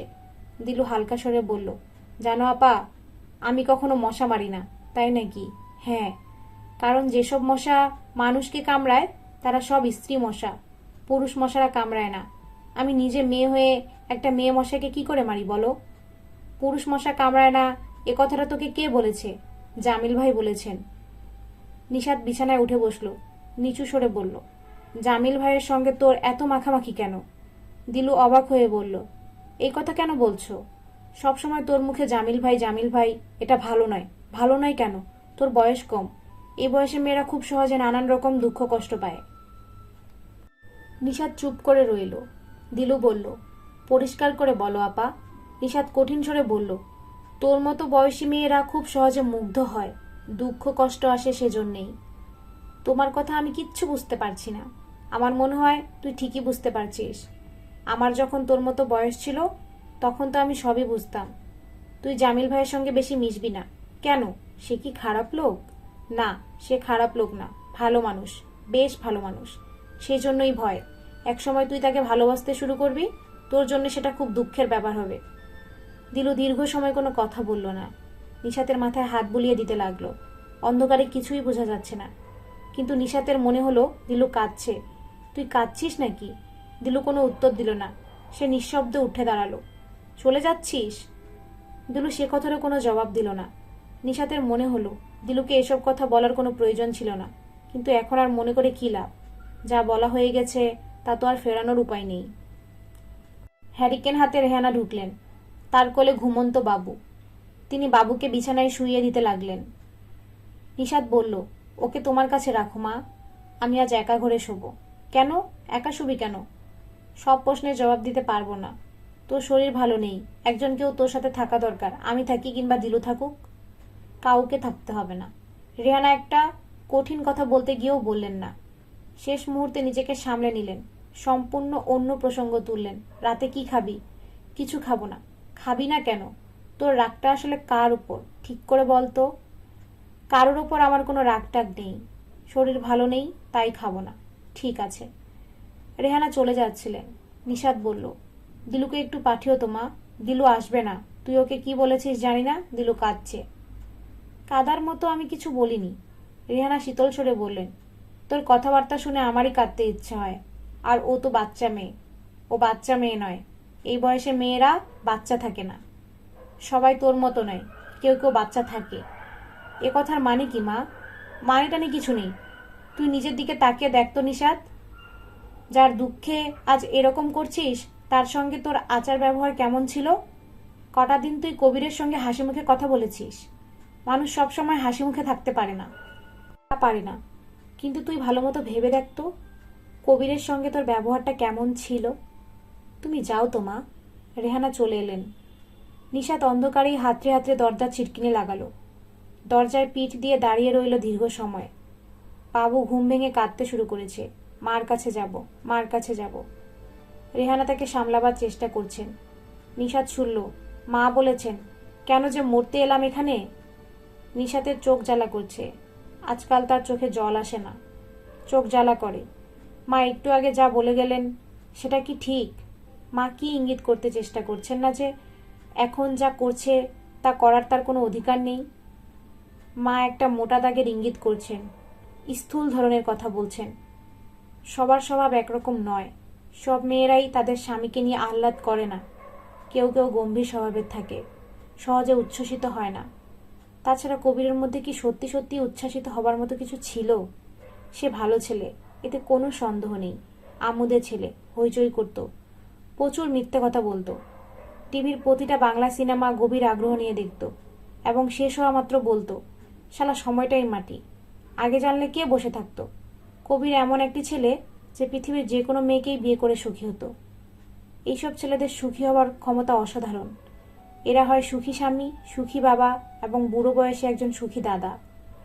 সূক্ষ্ম রুচির মানুষ এত সহজে সুখী হয় না। সংসারে সুখী হবার মতো উপকরণ ছড়ানো নেই। বাবু খুব কাঁদছে।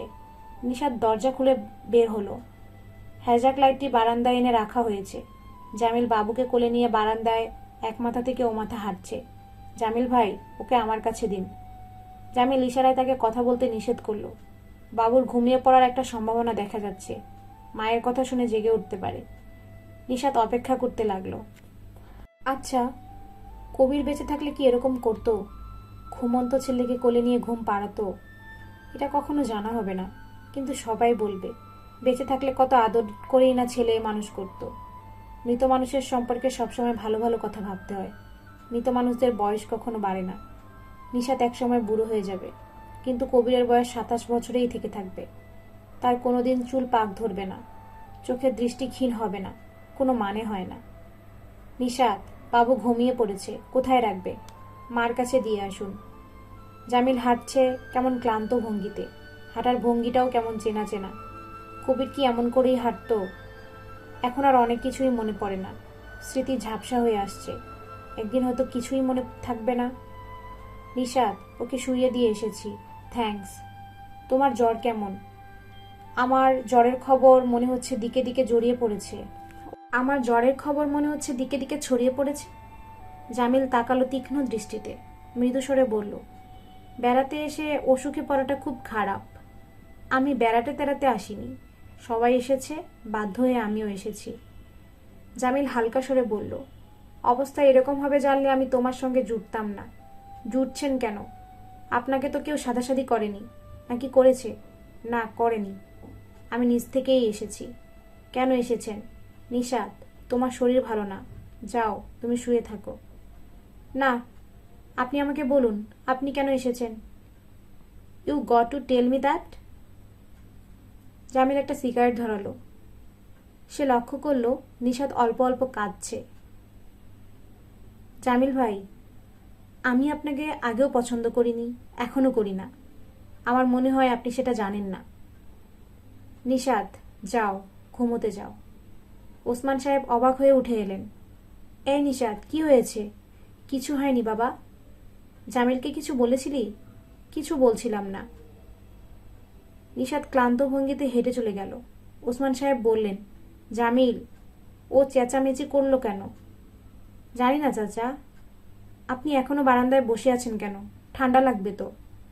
ঠান্ডা অলরেডি লেগেছে, কিন্তু অন্ধকারে বসে থাকতে ভালোই লাগছে। জামিল, তুমি একটা কাজ করো তো, দেখো আলিমকে কোথাও পাও কিনা। আর শোনো, এই হ্যাজাকটা এখান থেকে সরাবার ব্যবস্থা করো। আলো চোখে লাগছে। তোমাদের খাওয়া দাওয়া হয়েছে তো? হয়েছে। সাব্বির কোথায়? ওকে এখানে আসার পর একবারও দেখিনি। উনি ঘুমিয়ে পড়েছেন। আলিম ওসমান সাহেবের সামনে তার প্রিয় গ্লাসটি রাখল। লম্বা গ্লাস, জার্মান ক্রিস্টালের অপূর্ব গ্লাস। এই গ্লাস ছাড়া অন্য কিছুতেই তিনি তৃপ্তি পান না। ওসমান সাহেব স্পষ্ট একটা সুখের নিঃশ্বাস ফেললেন। আলিম মনে করে এনেছে। আলিম দ্বিতীয়বার একটা বাটিতে এক গাদা বরফ নিয়ে এলো। আরে তুই বরফ পেলি কোথায়? আসার সময় নেত্রকোনা থেকে বিশ্বের বরফ কিনলাম। বলিস কি, গলে নাই? কাঠের গুঁড়া দিছি চারদিকে, তবু গলছে। এখন আছে অল্প। আলিম খুব সাবধানে হোয়াইট হর্সের বোতল খুলে হুইস্কি ঢালল। ওসমান সাহেবের পেগ সাধারণ পেগের চেয়ে একটু বড়। আলিম মাপটা জানে, তবু অন্ধকারে কিছু বেশি পড়ল। অন্য সময় হলে ধমক দিতেন, আজ কিছুই বললেন না। বরফের ব্যাপারটা তাকে অভিভূত করেছে। তো দাঁতের ব্যথার কি অবস্থা? ব্যথা আছে। রেহানার কাছ থেকে নিয়ে 3টা এসিপ্রিন খা, ব্যথা কমে যাবে। আলিম কথা বলল না। ওসমান সাহেব দরাজ গলায় বললেন, তোর এখানে থাকার কোনো দরকার নেই, যা শুয়ে পড়। স্যার, আপনি ঘরে বসেন, বাইরে ঠান্ডা। বাইরেই ভালো। শোন আলিম, 2টা পানির বোতল আর কিছু বরফ দিয়ে যাস। আচ্ছা। আলিম চলে যেতেই বিদ্যুতের মতো ওসমান সাহেব দিলুর ধাঁধার রহস্য ভেদ করলেন। অত্যন্ত সহজ উত্তর, বরফ। 10 পানিকে প্রথমে জমিয়ে বরফ করতে হবে। তারপর সেই বরফের টুকরোটি হাতে করে যেখানে যাবার সেখানে নিয়ে যেতে হবে। ওসমান সাহেব গভীর আনন্দ বোধ করলেন। নীলগঞ্জ ডাকবাংলোটি তার কাছে হঠাৎ করে বড় প্রিয় হয়ে গেল। যেন তিনি জীবনের সবচেয়ে বড় পাওয়াটি এই ডাকবাংলোয় পেয়ে গেলেন। যেন তার কোনো কিছু পাওয়ার নেই, জীবনের সমস্ত স্বাদ পূর্ণ হয়েছে। বাবা, দিলু একটি কম্বল গায়ে জড়িয়ে উঠে এসেছে। শীতে কাঁপছে অল্প অল্প। কিরে দিলু, তুমি এখানে বসে কি করছো? কিছু করছি না, বসে আছি।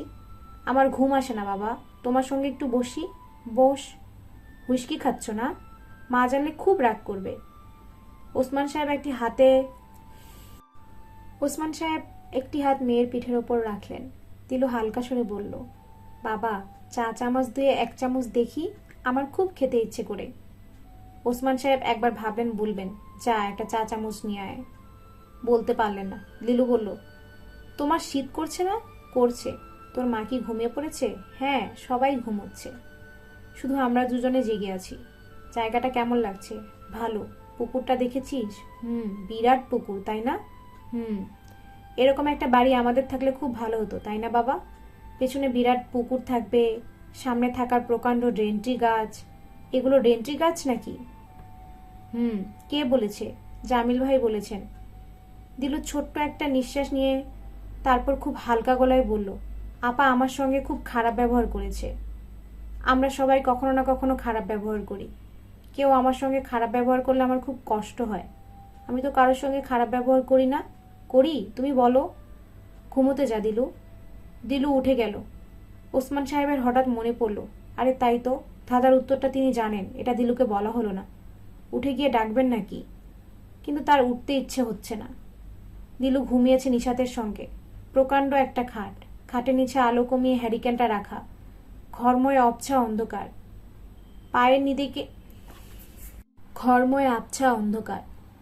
পায়ের দিকে জানালা একটু কাঁচ ভাঙা। সেই ভাঙা জানালা দিয়ে শীতের হাওয়া আসছে। 2টি কম্বল আছে, গায়ে তবু শীত মানছে না। দিলু নিশাতের দিকে আরো একটু সরে এলো। নিশাত শীতল সরে বলল, গায়ের উপর এসে পড়ছো কেন দিলু? সরে সও, এত ঘেঁষাঘেঁষি আমার ভালো লাগে না। দিলু অনেকখানি সরে গেল। পাশে ঘরে বাবু কাঁদছে, বিড়বিড় করে কি যেন সব বলছে, বোঝা যাচ্ছে না। দিলু বলল, আপু, বাবু কাঁদছে। কাঁদছে, কাঁদুক, ওকে এখানে নিয়ে এসো না, অনেক জায়গা তো। ভ্যান ভ্যান করিস না, চুপ করেই থাক। দিলুর চোখ ভিজে উঠল। এমন বাজে করে কথা বলে কেন আপা? কি করেছে সে? কিছুই তো করেনি, শুধু বলেছে বাবু কাঁদছে। এটা বলা কি দোষের? দিলু কম্বলের ভিতর মাথা ঢুকিয়ে ফেলল। সেখানে গাঢ় অন্ধকার। বাবুর কান্নার শব্দ সেখানে যাচ্ছে না। অন্ধকার দিলুর ভালো লাগে না। অন্ধকারে তার মৃত্যুর কথা মনে হয়। দাদিজান মারা যাওয়ার সময় থেকেই তার এরকম হয়েছে। দাদিজান মারা গিয়েছিলেন রাত 9টায়। সবাই যখন কান্নাকাটি করছে তখন হঠাৎ কারেন্ট চলে গেল। কি ভয়াবহ অবস্থা! সবাই কান্না থামিয়ে মোমবাতি মোমবাতি বলে চেঁচামেচি শুরু করলো। দিলু বসেছিল সোফায়। হঠাৎ তার মনে হলো দাদিজান যেন উঠে আসছেন তার দিকে। কি অবস্থা! ভাগ্যিস বাবা তখন লাইটার জ্বালিয়ে দিলুর পাশে এসে বসলেন। নিশাত মৃদু স্বরে ডাকলো, দিলু, ঘুমিয়ে পড়েছিস? দিলু জবাব দিল না। নিশাত কম্বলের ভেতর হাত ঢুকিয়ে দিলুকে কাছে টানলো। কাঁদতে কাঁদতেই ঘুমিয়ে পড়েছে মেয়েটা। এত অভিমানী হয়েছে। নিশাতের ইচ্ছা হলো দিলুকে ডেকে কিছুক্ষণ গল্পগুজব করবে। সে আবার ডাকলো, দিলু, এই দিলু পাগলি। দিলুর ঘুম ভাঙল না। নিশাত ছোট্ট একটি দীর্ঘ নিঃশ্বাস ফেলল। আর ঠিক তখন জামিলের হাসির শব্দ শোনা গেল। কি আশ্চর্য! অবিকল কবিরের মতো ঘর কাঁপিয়ে হাসি। জামিল ভাই তো এরকম কখনো হাসেন না। তার সব কিছুই মাপা এবং কোনো কিছুর সঙ্গেই কবিরের কোনো মিল নেই। তবু আজ এরকম মিল পাওয়া গেল কেন? নাকি সব মানুষের মধ্যে অদৃশ্য কোনো মিল আছে? রাত বাড়ছে, বাবু কাঁদছে না। চারদিকে শুনশান, নীরবতা। নিশাত হাত বাড়িয়ে দিলুকে কাছে টানল। দিলু ঘুমের মধ্যেই কাঁদছে। কোনো মিষ্টি স্বপ্ন দেখছে হয়তো। কতদিন হয়ে গেল নিশাত কোনো মিষ্টি স্বপ্ন দেখে না। নিশাত খুব ভোরে জেগে উঠল। তখন অন্ধকার কাটেনি। পূবের আকাশ লাল হতে শুরু করেছে। ঘন কুয়াশা চারদিকে। নিশাত দরজা খুলে বেরিয়ে এলো। মাথার যন্ত্রণা আর নেই। শরীর ঝরঝরে লাগছে। প্রচণ্ড খিদে। এত ভোরে নিশ্চয়ই আর কেউ জাগেনি। নিশাত টুথব্রাশ হাতে বারান্দায় হাঁটতে লাগলো। এত সুন্দর বাড়ি, রাতে ঠিক বোঝা যায়নি। নিশাত হাঁটতে হাঁটতে বাড়ির পেছনের দিকে চলে এলো। প্রকাণ্ড পুকুরটি চোখে পড়ল তখন। কুয়াশার জন্য পুকুরটি পুরোপুরি দেখা যায় না। মনে হয় বিশাল সমুদ্র। পানি দেখলেই ছুঁয়ে যেতে ইচ্ছে করে। নিশাত এগিয়ে এলো। এই ভোরেও পাতলা একটা উইন্ডো ব্রেকার পরে বাঁধানো ঘাটে সাব্বির বসে আছে। তার পাশে স্ট্যান্ড ক্যামেরা বসানো। নিশাত বলল, এত ভোরে ক্যামেরায় কার ছবি তুলছেন? কুয়াশার ছবি। আপনার জ্বর সেরে গেছে? হ্যাঁ। নিশাত সিঁড়ি বেয়ে শেষ পর্যন্ত নেমে গেল। হাত বাড়িয়ে পানিতে আঙুল ডুবালো। তার ধারণা ছিল পানি বরফ শীতল হবে, কিন্তু তেমন ঠান্ডা নয়। আপনি যেমন বসে আছেন ঠিক তেমনইভাবে বসে থাকুন। আমি আপনার একটা ছবি তুলব। অনুমতি প্রার্থনা নয়, যেন আদেশ। নিশাত বলল, মুখ টুথব্রাশ ঝুলতে থাকবে? নিশাত বলল, মুখে টুথব্রাশ ঝুলতে থাকবে? হ্যাঁ, থাকুক। আপনি হাত দিয়ে পানি স্পর্শ করছেন, এটাই আমার ছবির থিম। সাব্বির ক্যামেরা হাতে কয়েক ধাপ নেমে এলো। নিশাতের কি রাগ করা উচিত না? বলা উচিত না এভাবে আমি ছবি তুলি না? কিন্তু নিশাত রাগ করতে পারছে না। কেন পারছে না সেও এক রহস্য। সাব্বির বলল, আজ ঘুম ভাঙার পর থেকেই মনে হচ্ছিল ছবির জন্য একটা ভালো কম্পোজিশন পাবো। আপনি ছবি ছাড়া আর কিছু ভাবতে পারেন না? ভাবতে পারি হয়তো, কিন্তু ছবির কথাই ভাবতে ভালো লাগে। নিশাত হাসতে হাসতে বলল, আপনার মাথার মধ্যে শুধু কম্পোজিশন ঘুরে, তাই না? সাব্বির তার জবাব দিল না। ক্রমাগত ছবি তুলতে লাগলো। পানিতে হাত ডুবিয়ে বসে রইল নিশাত। সে একটা ব্যাপার লক্ষ্য করল। সাব্বির অন্য ফটোগ্রাফারদের মতো নয়। অন্য ফটোগ্রাফাররা বলতো, একটু বাঁদিকে ফিরুন, একটু হাসুন, মাথাটা একটু উপরে তুলুন, শাড়ির আঁচল টেনে দিন। সাব্বির কিছুই বলছে না, শুধু ছবি তুলছে। নিশাত হাসতে হাসতে বলল, এত ছবি তুলছেন, একটা তো ভালো হবেই। সবসময় হয় না। 36টি ছবির মধ্যে যার একটি ছবি ভালো হয়, সে একজন বড় ফটোগ্রাফার। আপনি একজন বড় ফটোগ্রাফার। হ্যাঁ। নিশাত লক্ষ্য করল সে হ্যাঁ বলছে খুব জোরের সঙ্গে, যেন সে মনে প্রাণে কথাটা বিশ্বাস করে। সাব্বির বলল, যে ছবিটি দিয়ে আমি প্রথম নাম করি তার কথা শুনতে চান? বলুন। ছবিটির নাম সরলতা, ইনোসেন্স। সাব্বির সহজভাবেই নিশাতের পাশে বসল, যেন দীর্ঘদিনের পরিচিত কেউ পাশাপাশি বসছে। আমি তখন থাকি নর্থ ডেকোটায়। একবার রুজভেল্ট ন্যাশনাল পার্কে বেড়াতে গিয়েছি। একা একা গভীর বনে ঢুকে পড়লাম। সেখানে দেখলাম ছোট্ট একটা জলা জায়গা। চারদিকে বড় বড় সব উইলি গাছ। উইলি গাছের ছায়া পড়েছে পানিতে। অপূর্ব পরিবেশ। এবং সেই অপূর্ব পরিবেশে অল্প বয়সী একটি মেয়ে লাঞ্চ বক্স হাতে নিয়ে বসে আছে। ওর বন্ধুটি বোধহয় কোথাও গিয়েছে। আমি মেয়েটিকে বললাম, তোমার কয়েকটি ছবি তুলতে চাই। সে সঙ্গে সঙ্গে রাজি। আমি বললাম, তুমি কি ঘুমিয়ে পড়ার মতো একটা ভঙ্গি করতে পারো? সে হাত পা ছাড়িয়ে শুয়ে পড়ল। অসংখ্য ছবি তুললাম, কিন্তু মনে হলো কোথায় যেন একটা ফাঁক রয়ে গেছে। ছবিটিও অসম্পূর্ণ। ঠিক তখন একটা বুনো প্রজাপতি এসে বসলো লাঞ্চ বক্সে। তৈরি হয়ে গেল ছবি, বিখ্যাত ছবি। বুনো প্রজাপতি আবার কি? সব প্রজাপতিই বুনো। পোষা প্রজাপতি আবার আছে নাকি? ওই প্রজাপতিটির পাখায় রং ছিল না, কালো কালো দাগ। কাজেই বুনো প্রজাপতি বলেছি। আপনি কি ওই ছবিটি দেখতে চান? আছে আপনার কাছে? হ্যাঁ। বসুন আপনি, আমি নিয়ে আসছি। সাব্বির সিঁড়ি বেয়ে উঠে গেল। সাব্বিরকে নিশাদ কি আগে ভালো করে লক্ষ্য করেনি নাকি? বেশ লাগছে একে। মনে হচ্ছে এর মধ্যে ভান নেই। শুধু কথাবার্তা নয়, চোখের দৃষ্টিও বেশ স্বচ্ছ। মেয়েদের মতো বড় বড় চোখ। না, কথাটা ঠিক হলো না। সব মেয়েদের চোখ বড় বড় নয়, বরং বলা উচিত মেয়েলি চোখ।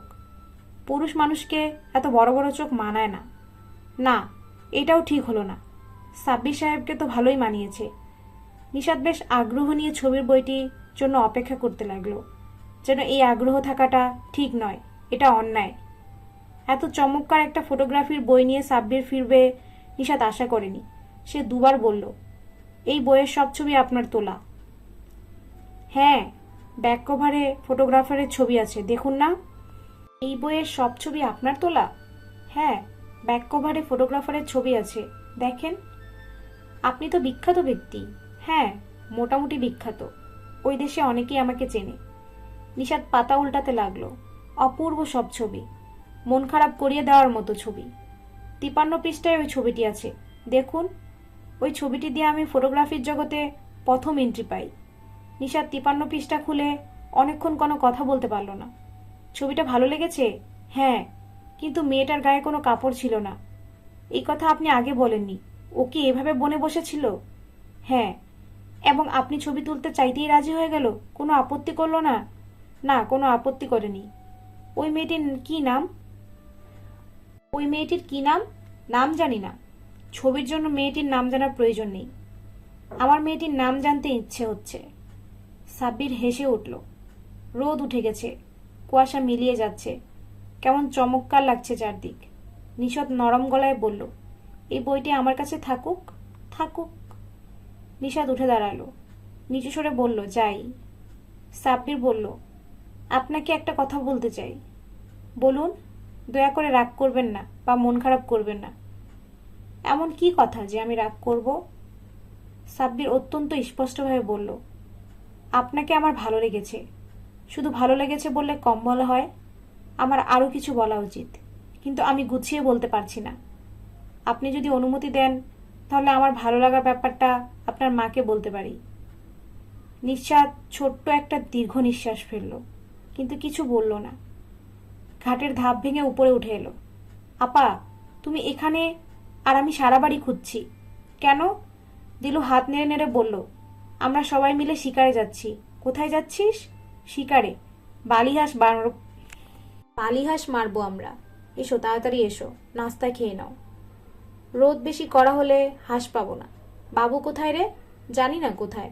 তোমার জ্বর নেই তো? না। তোমাকে এত সুন্দর লাগছে কেন আপা? সুন্দর, সেই জন্যে সুন্দর লাগছে। নিশাদ হাসলো। আজকের দিনটি চমৎকারভাবে শুরু হয়েছে। কুয়াশা নেই, ঝকঝকে রোদ উঠেছে। আকাশ চৈত্রের আকাশের মতো ঘন নীল। আহ, কি চমৎকার একটি দিন। শিকারে যাবার প্রোগ্রাম হঠাৎ করেই হয়েছে। নীলগঞ্জ থানার ওসি সাহেব সকালবেলা একটি দোলনা বন্দুক আর এক গাদা ছড়রাগুলি নিয়ে উপস্থিত। স্যার, শিকারে যাবেন নাকি? বড় গাঙের চরে বালিহাঁস পড়েছে। কায়দা মতো একটা গুলি করতে পারলে 20-25টা পাখি পড়বে। বলেন কি? স্যার, একটা স্পিড বোটের ব্যবস্থা করেছি। ওসমান সাহেব বহুদিন পর উৎসাহিত বোধ করেন। শিকার করা অনেক দিন হয় না। সে শিকার করতে গিয়েছিলেন 5 বছর আগে। ওসি সাহেব, তাহলে তো তাড়াতাড়ি রওনা হতে হয়। জি স্যার, চাটা খেয়েই রওনা দেব। কি বলেন? ঠিক আছে স্যার। ওসমান সাহেব ব্যস্ত হয়ে ওঠেন। দীর্ঘদিন পর রক্ত যৌবনের উত্তেজনা অনুভব করেন। থানার ওসির মতো একজন অধ্যস্তন অফিসারকেও হঠাৎ বন্ধু মনে হয়। ওসি সাহেব। জি স্যার। দিনটাও আজ শিকারের জন্য ভালো। কুয়াশা নেই, কিচ্ছু নেই। না স্যার, কুয়াশা থাকলেই ভালো। পরিষ্কার দিন শিকারের জন্য না, একটু তাড়াতাড়ি করা দরকার স্যার। প্রথমে ঠিক হয়েছিল সবাই যাবে, পাখি শিকার হোক বা না হোক, নৌকা ভ্রমণ হবে। কিন্তু সাব্বির যেতে রাজি হলো না। তার নাকি শিকারে তেমন উৎসাহ নেই। রেহানাও থেকে গেলেন, কারণ বাবুর গা গরম হয়েছে। সকালে একবার বমি করেছে। রেহানা ধরেই নিয়েছিলেন নিশাত বাবুকে রেখে যাবে না। কিন্তু অবাক হয়ে লক্ষ্য করলেন নিশাত দিলুর মতোই উৎসাহ নিয়ে সাজ করছে। অনেকদিন পর তার চোখ ঝলমল করছে। স্পিড বোটটি আহামরি কিছু নয়। দেশি নৌকায় 12 হর্স পাওয়ারের একটা মেশিন বসানো। বসবার জায়গা নেই, চারদিকে ভেজা। এটা বোধহয় মাছ আনা নেওয়া করে। মাছের বোটকা গন্ধ। তবু দিলুর ভীষণ ভালো লাগছে। সে বসেছে জামিলের পাশে। বেনি দুলিয়ে দুলিয়ে ক্রমাগত গল্প করছে। ওসমান সাহেব হাসি মুখে বললেন, মেয়েটা তো বড্ড বকবক করতে পারে। সবাই হেসে উঠল। দিলু মোটেও অপ্রস্তুত হলো না।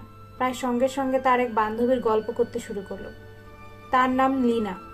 ওসমান সাহেব বললেন, আয় মা, তুই আমার পাশে বসে গল্প কর। কিন্তু দিলু নড়ল না। সে জামিলের পাশেই বসে রইল। বড় গাঙের চর পর্যন্ত স্পিড বোট নিয়ে যাওয়ার উপায় নেই, পানি কম। তাছাড়া ভটভট শব্দ হচ্ছে। শব্দে পাখি উড়ে যাবে। ওসি সাহেব বললেন, এখান থেকে যেতে হবে পায়ে হেঁটে। অসুবিধা হবে না তো স্যার? না, অসুবিধা কি? খানিকটা পানি ভেঙে যেতে হবে। বেশি পানি? জি না স্যার, খুব বেশি হলে হাঁটু পানি। জুতো খুলে ফেলেন। ওসমান সাহেব জুতো খুলে ফেললেন। দিলুও জুতা খুলল। ওসি সাহেব অবাক হয়ে বললেন, তুমিও যাবে নাকি খুকি? জি। কষ্ট হবে, একটু পরে রোদ উঠবে কড়া। উঠুক। ওসমান সাহেব বললেন, শখ করে এসেছে, চলুক। নিশাত, তুই যাবি নাকি? আমি হাঁটু পানি ভেঙে যাব? পাগল হয়েছ বাবা? দিলু বলল, চলো না আপা, আমি তো যাচ্ছি, তোমার ভালোই লাগবে। এখানে বসে থাকতেই আমার ভালো লাগছে। ওসমান সাহেব বললেন, একা একা বসে থাকবি? খারাপ লাগবে না? একা একা থাকবো না, জামিল ভাই থাকবে। কি জামিল ভাই? আমাকে একা ফেলে রেখে নিশ্চয়ই আপনি শিকারে যাবেন না? নাকি আপনিও যেতে চান? না, আমি আছি। রোদের তাপ বাড়ছে। মিষ্টি গন্ধ উঠে আসছে মাঠ থেকে। এ অঞ্চল বেশ নির্জন। মাঝে মাঝে দু একটা মাছ ধরার নৌকা শুধু যাচ্ছে। নৌকায় নৌকায় বসে থাকা লোকজন তাদের দিকে তাকাচ্ছে, কিন্তু খুব একটা অবাক হচ্ছে না। স্পিড বোট নিয়ে শহরের লোকজন হয়তো প্রায় এদিকে শিকারে আসে। নিশাত হাত বাড়িয়ে হাসি মুখে বলল, জামিল ভাই, এ কি সেই বিখ্যাত কাশফুল? হবে, এখনো ফুল ফোটেনি, সময় হয়নি। কই, তেমন কিছু তো লাগছে না।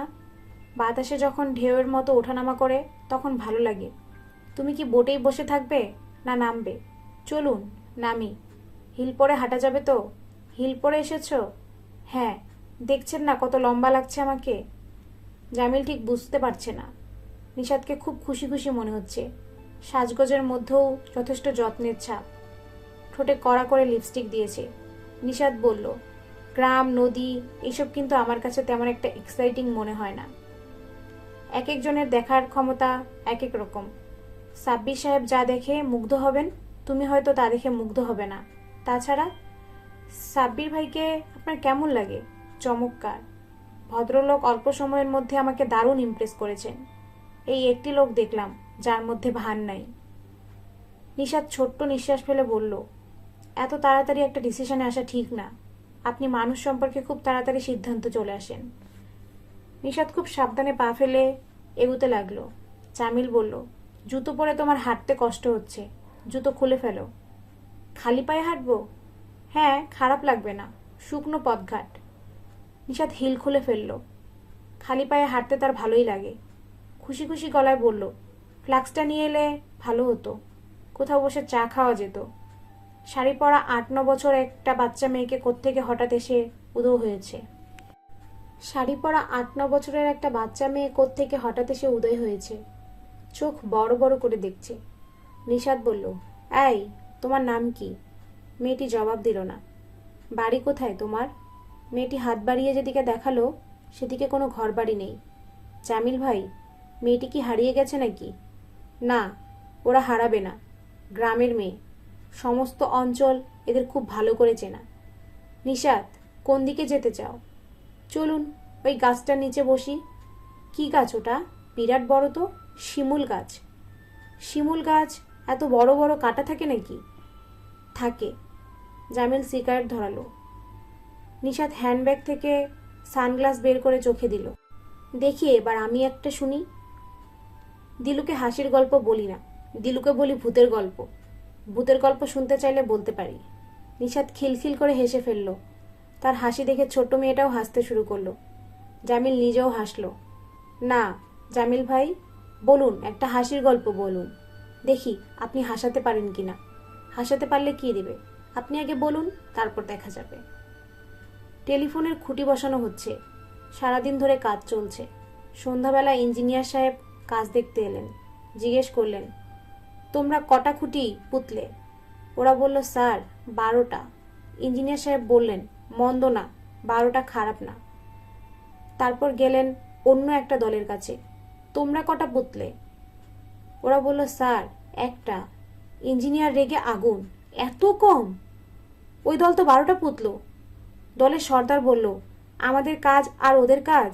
ওদের খুঁটি সবটাই মাটির উপর, আর আমাদেরটা দেখুন, মাটির উপর আছে 4 আঙ্গুল, সবটাই ঢুকিয়ে দিয়েছি। নিশাত গল্প শুনে হাসল না, গম্ভীর হয়ে বলল, এই গল্পটা জামিল ভাই আপনি আমাকে ইচ্ছে করে বললেন। ইচ্ছে করে বলবো কেন? গল্পটা বাবুর আব্বার। হ্যাঁ, আমি কবিরের কাছ থেকে শুনেছি। এটা একটা চমৎকার গল্প, তাই তোমাকে বললাম। অন্য কোনো উদ্দেশ্য ছিল না। সবকিছুতেই তুমি এত উদ্দেশ্য খোঁজো কেন? নিশাত উঠে দাঁড়ালো। চলুন বোটে ফিরে যাই। ফেরার পথে কেউ কোনো কথা বলল না। ছোট মেয়েটি আবার পেছনে পেছনে আসছে। খুব কৌতূহল মেয়েটির। ছোট্ট শাড়িটা পরেছ খুব গুছিয়ে। শাড়ির রং গাঢ় সবুজ, তার মধ্যে লাল পাড়। জামিল বলল, নিশাত, তুমি কি লক্ষ্য করেছ বেশিরভাগ গ্রামের মেয়ের শাড়ির রং সবুজ? না, আমি লক্ষ্য করিনি। গ্রামই দেখিনি, গ্রামের মেয়ে দেখব কোথায়? গ্রামের মেয়েরা যে সবুজ শাড়ি পরে, এটাও কিন্তু প্রথম নোটিশ করে কবির। তার ধারণা এরা সবুজ দেখতে দেখতে সবুজ রঙের প্রতি একটা উইকনেস জন্মিয়ে ফেলে। আমার ধারণা কিন্তু তা নয়। আপনার কি ধারণা? আমার ধারণা সবুজ রঙের কাপড় ময়লা হয় কম, সেজন্যই এরা সবুজ কাপড় পরে। আপনার ধারণাই প্র্যাকটিক্যাল, কিন্তু হঠাৎ করে আপনি রঙের প্রসঙ্গ আনলেন কেন? জামিল কিছু বলল না। স্পিডবোর্ডে উঠে বসল। স্পিডবোর্ডের ড্রাইভার রোদের মধ্যে পা মেলে দিব্যি ঘুমোচ্ছে। নিশাত ফ্লাক্স খুলল। চা দেবো জামিল ভাই? দাও। চায়ের সঙ্গে আর কিছু? কেক আছে, নষ্ট হয়ে গেছে কিনা কে জানে। নিশাত 1 পিস কেক বের করে মেয়েটিকে দিয়ে এগিয়ে দিল। মেয়েটির দিকে এগিয়ে দিল। সে নিল না, পিছিয়ে গেল অনেকখানি। জামিল বলল, এ ভিখারি নয়, কারো কাছ থেকে কিছু নিয়ে এর অভ্যেস নেই। আপনি চট করে সবকিছু বুঝে যান কিভাবে? জামিল হাসল। ঠিক তখনই পরপর 2টি গুলির শব্দ হলো। ওরা পাখি পেয়েছে কিনা কে জানে। স্পিডবোর্ডের ড্রাইভার চোখ কচলে উঠল। শিকারীরা হয়তো কিছুক্ষণের মধ্যেই ফিরে আসবে। নিশাত অবাক হয়ে দেখল, তার মাথার উপর দিয়ে ঝাঁকে ঝাঁকে পাখি উড়ে যাচ্ছে। আশ্চর্য, এত পাখি! তারা ডাকছে কর্কশ গলায়, শুনতে ভালো লাগে না। ওরা কোথায় যাবে? নিরাপদ কোনো জায়গায় যাবে, তারপর সেখানেও শিকারীরা যাবে। সেখান থেকেও এদের উড়ে যেতে হবে। নিশাত তাকিয়ে রইল। জামিল বলল, সমস্ত জীবজন্তু ও পশু পাখিদের জীবনের বেশিরভাগ সময় কেটে যায় নিরাপদ আশ্রয়ের সন্ধান করতে গিয়ে। মানুষের জন্যও এটা সত্যি। আমরাও নিরাপদ আশ্রয় খুঁজি। মাস্টারি করতে করতে বক্তৃতা দেওয়া আপনার অভ্যেস হয়ে গেছে, তাই না? হ্যাঁ। এবং আপনি মনে করেন জগৎ সংসারের সমস্ত রহস্য আপনি বুঝে ফেলেছেন। না, তা বুঝিনি, তবে বুঝার চেষ্টা করি। তোমার মতো চোখ বন্ধ করে থাকি না। জামিল একটা সিগারেট ধরালো। নিজের হাত বাড়িয়ে ফ্লাক্স থেকে চা ঢাললো। তার ভাব দেখে মনে হচ্ছিল সে বড়সড় একটা বক্তৃতা দেবে, কিন্তু জামিল তেমন কিছুই করল না। সিগারেট টানতে টানতে আকাশের দিকে তাকিয়ে রইল। স্পিড বোর্ডের ড্রাইভার নেমে গিয়ে ছোট মেয়েটির সঙ্গে আলাপ জুড়ে দিয়েছে। এতক্ষণ যে মেয়ে একটি কথাও বলেনি তার মুখে এখন খই ফুটছে। তোর নাম কি? ফুলি। তোর বাপের নাম কি? কশির সে। কোন গ্রাম? আত্রা মিয়াবাড়ি। ভাই বোন কয়জন? 6 জন। নিশাত খুব মন দিয়ে ওদের কথাবার্তা শুনছে। এই মেয়েটি এতক্ষণ চুপ করেছিল কেন? জামিল ভাই বলো।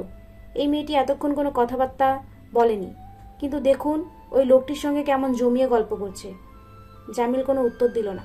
জামিল ভাই, আপনি কি আমার উপর রাগ করেছেন? না, রাগ করিনি। রাগ করতে হলে একটা অধিকার থাকতে হয়। তোমার উপর আমার সেরকম কোনো অধিকার নেই। দিলুর উপর আছে? হ্যাঁ আছে। ওর সঙ্গে আমি প্রায়ই রাগ করি। আপনারা কি নিয়ে এত কথা বলেন? যা মনে আসে তাই বলি। ওর সঙ্গে তো আর হিসেব করে কথা বলতে হয় না। নিশাত গম্ভীর ভঙ্গিতে বলল, আমার কিন্তু মনে হয় ওর সঙ্গেই আপনার সবচেয়ে সতর্ক হয়ে কথাবার্তা বলা উচিত। কেন? এই বয়সে মন অন্যরকম থাকে। আপনি কি বুঝতে পারছেন আমি কি বলতে চাচ্ছি? পারছি। আপনি কি এই প্রসঙ্গে কিছু বলতে চান? চাই। নিজেকে দিয়ে সবাইকে বিচার করা ঠিক না। তার মানে দিলুর মতো যখন তোমার বয়স ছিল তখন তুমি আমার প্রতি অন্যরকম ধারণা পোষণ করতে। এসব আপনি কি বলছেন? স্কুল ছুটির পর কদিন এসেছো আমাদের বাড়িতে, মনে আছে? কেন আপনি এই পুরনো কথা তুলছেন? জামিল চুপ করে গেল। দেখা গেল শিকারীরা ফিরে আসছে। সাহেবের হাতে কয়েকটা হাঁস। ওদের জবাই করা গলা দিয়ে তখনও ফোঁটা ফোঁটা রক্ত পড়ছে। দিলু ওসমান সাহেবের শরীরে ভর দিয়ে পা টেনে টেনে ফাটছে। জামিল বলল, কি হয়েছে দিলু? পায়ে কাটা ফুটেছে। শিকার কেমন লাগলো? ভালো না। ওসমান সাহেব উল্লাস বোধ করছিলেন। তার চোখে মুখে ক্লান্তির কোনো চিহ্নই নেই। ওসি সাহেব বললেন, স্যার কাল আবার যাব নাকি? চলেন যাই, নতুন কোনো স্পটে চলেন। স্যার যেতে হবে কিন্তু আরও সকালে। সবচেয়ে ভালো হয় যদি শেষ রাতে উঠতে পারেন। উঠবো, শেষ রাতেই উঠবো, নো প্রবলেম। ওসমান সাহেব নীলগঞ্জ থানার ওসি সাহেবের ওপর অত্যন্ত প্রসন্ন বোধ করলেন। ওসি সাহেব রাতে খান আমাদের সঙ্গে? জি না স্যার। দিলু বসে নিশাতের পাশে গাছের গুড়িতে বসে থাকা মেয়েটিকে জিজ্ঞেস করে, এই নাম কি তোমার? ফুলি। বাহ, কি সুন্দর নাম, ফুল থেকে ফুলি। ছোট মেয়েটি ফিক করে হেসে ফেলল। দিলু বলল, সাব্বির ভাই থাকলে এই মেয়েটির ছবি তুলতে বলতাম। কি সুন্দর মেয়ে, দেখছো আপা? নিশাত জবাব দিল না। দিলু বলল, গ্রামের মেয়েরা কি সুন্দর হয়, বড় মায়া লাগে। ওসমান সাহেব হুইস্কির বোতল নিয়ে বসেছেন। তার ভাগ্য ভালো, বরফের জোগাড় হয়েছে। ওসি সাহেব জিপ পাঠিয়ে বরফ আনিয়েছেন। শুধু বরফ নয়, তিনি 1 কেস বিয়ার এনেছেন। ওসমান সাহেব বিয়ার খান না, তবু খুশি হলেন। প্রথম দিনে এই ওসির ওপর এতটা বিরক্ত হওয়া ঠিক হয় নাই। ওসমান সাহেব সত্যিকার অর্থেই ছুটির আনন্দ ভোগ করলেন। আলিম এসে পেঁয়াজ, মরিচ ও ভিনেগার মাখানো 1 প্লেট চীনাবাদাম রেখে গেছে। হুইস্কির সঙ্গে এই প্রিপারেশনটি অপূর্ব। গ্লাসে চুমুক দিয়ে তার মনে হলো বেঁচে থাকাটা অত্যন্ত আনন্দের ব্যাপার। গভীর আনন্দে তার শরীর কাঁপছে। হুইস্কি নিয়ে তো প্রায় বসেন, এরকম কখনো হয় না। আজ হচ্ছে কেন? ইচ্ছে হচ্ছে হেসে হেসে সবার সঙ্গে কিছু সময় কাটাতে। চাঁদ উঠেছে কিনা কে জানে। যদি চাঁদ উঠে তাহলে ওভারকোটটি গায়ে দিয়ে একটু হেঁটে আসলে হয়তো ভালোই লাগবে। বারান্দার কাছে কে যেন এসে দাঁড়িয়েছে, অপরিচিত কেউ। অন্ধকারে কিছু দেখা যাচ্ছে না, তবু তিনি পরিষ্কার বুঝলেন লোকটির গায়ে ইউনিফর্ম। খট করে স্যালুট হলো। স্যার আমি। ওসি সাহেব পাঠিয়েছেন। কি ব্যাপার?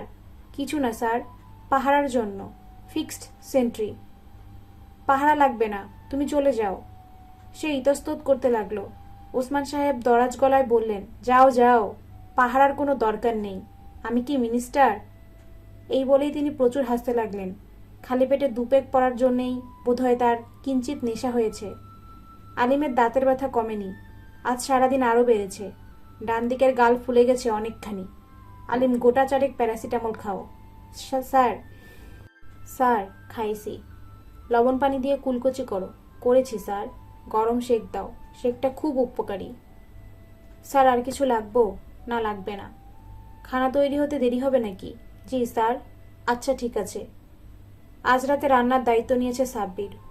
ওয়াইল্ড ডাক রোস্টের সে নাকি একটা চমৎকার প্রিপারেশন জানে। দুপুরবেলাতেই সে বালি হাঁসগুলির চামড়া তুলে টক দইয়ে ডুবিয়ে রেখেছে। টক দইয়ে 8 ঘন্টা ডুবানো থাকতে হবে, 1 মিনিটও এদিক ওদিক হতে পারবে না। 8 ঘন্টা পার হয়েছে রাত 8টায়। এখন হাঁসগুলোকে স্টিম করা হচ্ছে।